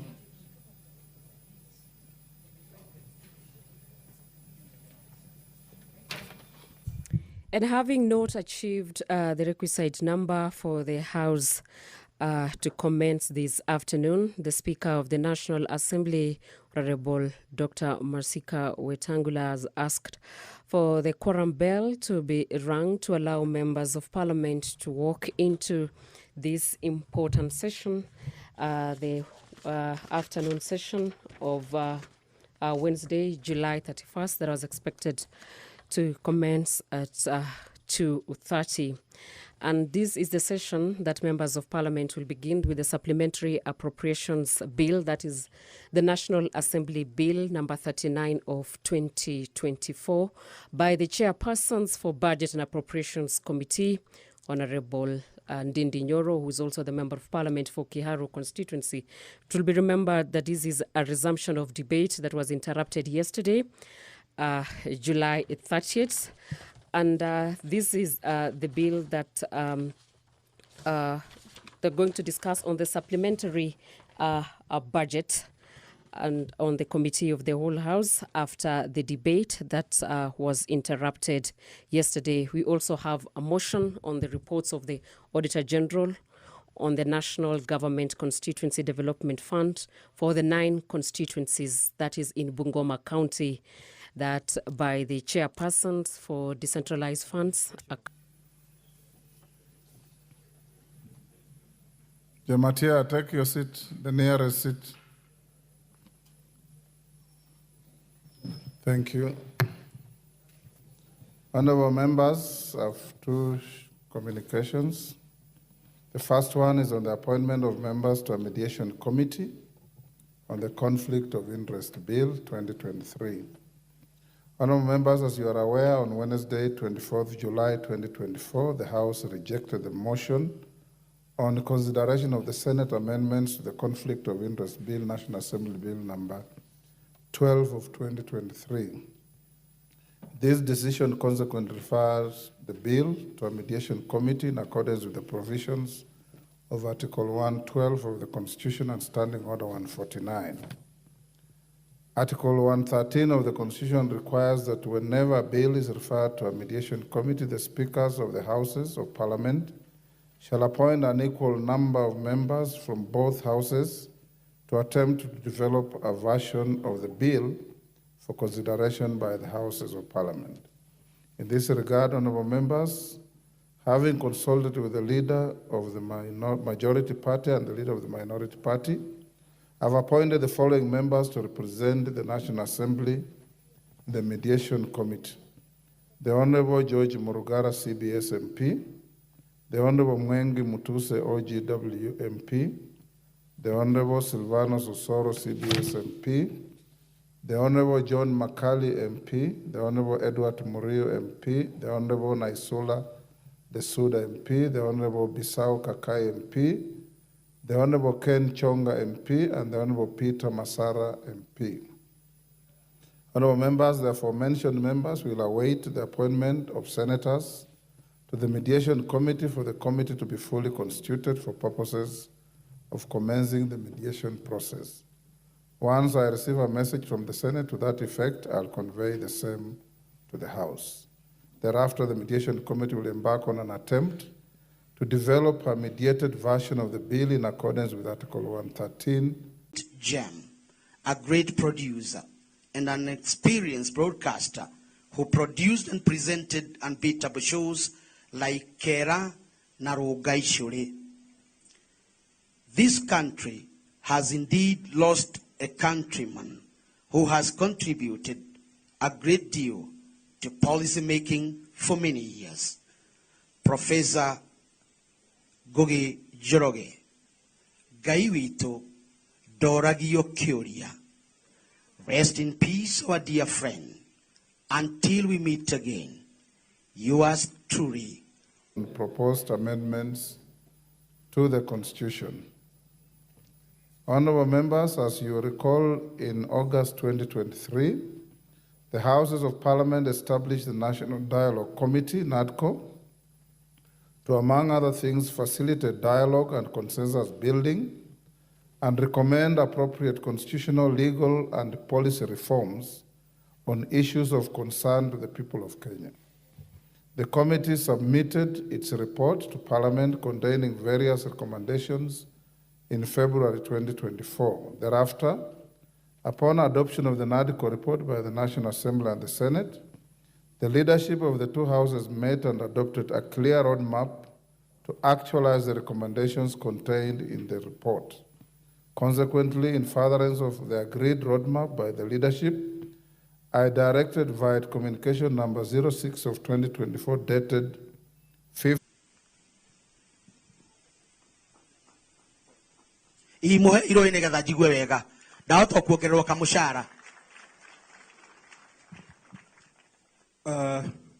All due protocol observed. God is good, and all the time. And I am a sinner, as Moses Kuria said, like all of us are. But we are going to break a bit of protocol here. Once a member of Royal Media family, always a member of Royal Media family. The founding manager of the station, who used to report to me, but now she's a big boss, Gadonio Mushomba, has just come in, and I'm going to give her 2 minutes to say a few remarks on Professor. Thank you. Before I proceed with the Royal Media message. Thank you very much. Let's clap for her.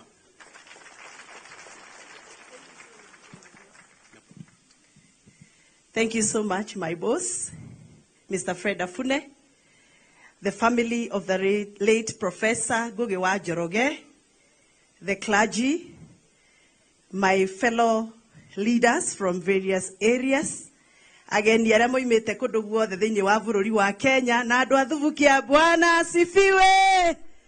Ngeithia rĩngĩ Mwathani agocwo. I am so sorry. Conducting joint sittings with the counterpart Senate committee. This is especially with regard to availability of requisite quorum to commence sittings. It is therefore the considered view of the chairperson on behalf of the committee that to ensure expeditious consideration of the proposals to amend the Constitution, the respective committees be approved to sit independently and to thereafter report to the respective houses. Honorable members, Muthenya ono mwe ariaga kunjathikira ndamurunga icuri cia miario ndari angararia na ndari anjagira gitio ona riria ndatigire wira wa kumemerekia ngithie siasa. Departmental Committee on Justice and Legal Affairs, and direct that 1, the period for consideration of the proposals emanating from the report of the National Dialogue Committee, NADCO, is hereby extended by 45 days from today, Wednesday, 31st July 2024. And 2, notwithstanding the directive issued on 5th March 2024 regarding joint sittings of the two committees of the Houses of Parliament, the Departmental Committee on Justice and Legal Affairs is hereby authorized to hold its sittings independently and to report back to the National Assembly within the timelines stipulated above. The House is accordingly guided. Next. Order number 3, messages. Take the nearest seats, honorable members.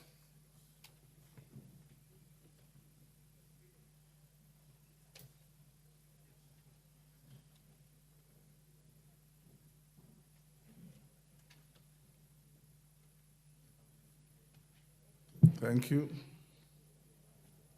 Honorable members, I have a message from His Excellency the President on nomination of persons for appointment as Attorney General and Cabinet Secretary. Standing Order 42-1 relating to messages from the President provide that the Speaker shall read to the House any message from the President delivered to the Speaker for communication to the House. In this regard, I wish to convey to the House that I have received 2 messages from His Excellency the President notifying of the nomination of persons for appointment as the Attorney General and as a Cabinet Secretary, respectively. In the first message, honorable members, His Excellency the President conveys that in exercise hinya witũ nĩ namba citũ na ngo itũ nĩ namba citũ. Ndĩ ũmwe wa arĩa njugĩte ngũtuĩka ngĩrĩ. Nĩ mwahe rũtha nduĩke ngĩrĩ. Tondũ ngĩrĩ ĩgũthaga mũkũyũ, ĩgatũka mũtwe, ciana ikarĩa ngũyũ. Kũrĩa Gĩthũngũri maraheire rũtha ndĩrenda Attorney General of the Republic of Kenya. mũkũyũ nĩgetha ngũyũ citĩke. Mungu awabariki, asanteni sana. My boss states, and I quote, the Attorney General shall be nominated by the President and with the approval of the National Assembly appointed by the President. Honorable members, in the second message, His Excellency the President conveys that in exercise of powers conferred on him by Article 150. And I think there's somebody else who's been offered a slot at Muturi wa Mweru's show. Hiyo tutaona kwa ofisi. But I bring messages of condolence from the chairman of Royal Media Services, Dr. S.K. Masharia, the vice chairman, Mrs. Gedoni Masharia, our managing director, Mr. Washira Waruru, who couldn't be here for various reasons. Some are traveling, some had other prior commitments that they had to deal with. There is our human resources director, Rose Wanjohi, who lost. Nominees will cease during the recess period and resume when the House first sits upon resumption. It is therefore imperative that the Committee on Appointments commences the process of consideration of the nominees alongside those already committed to it. In so doing,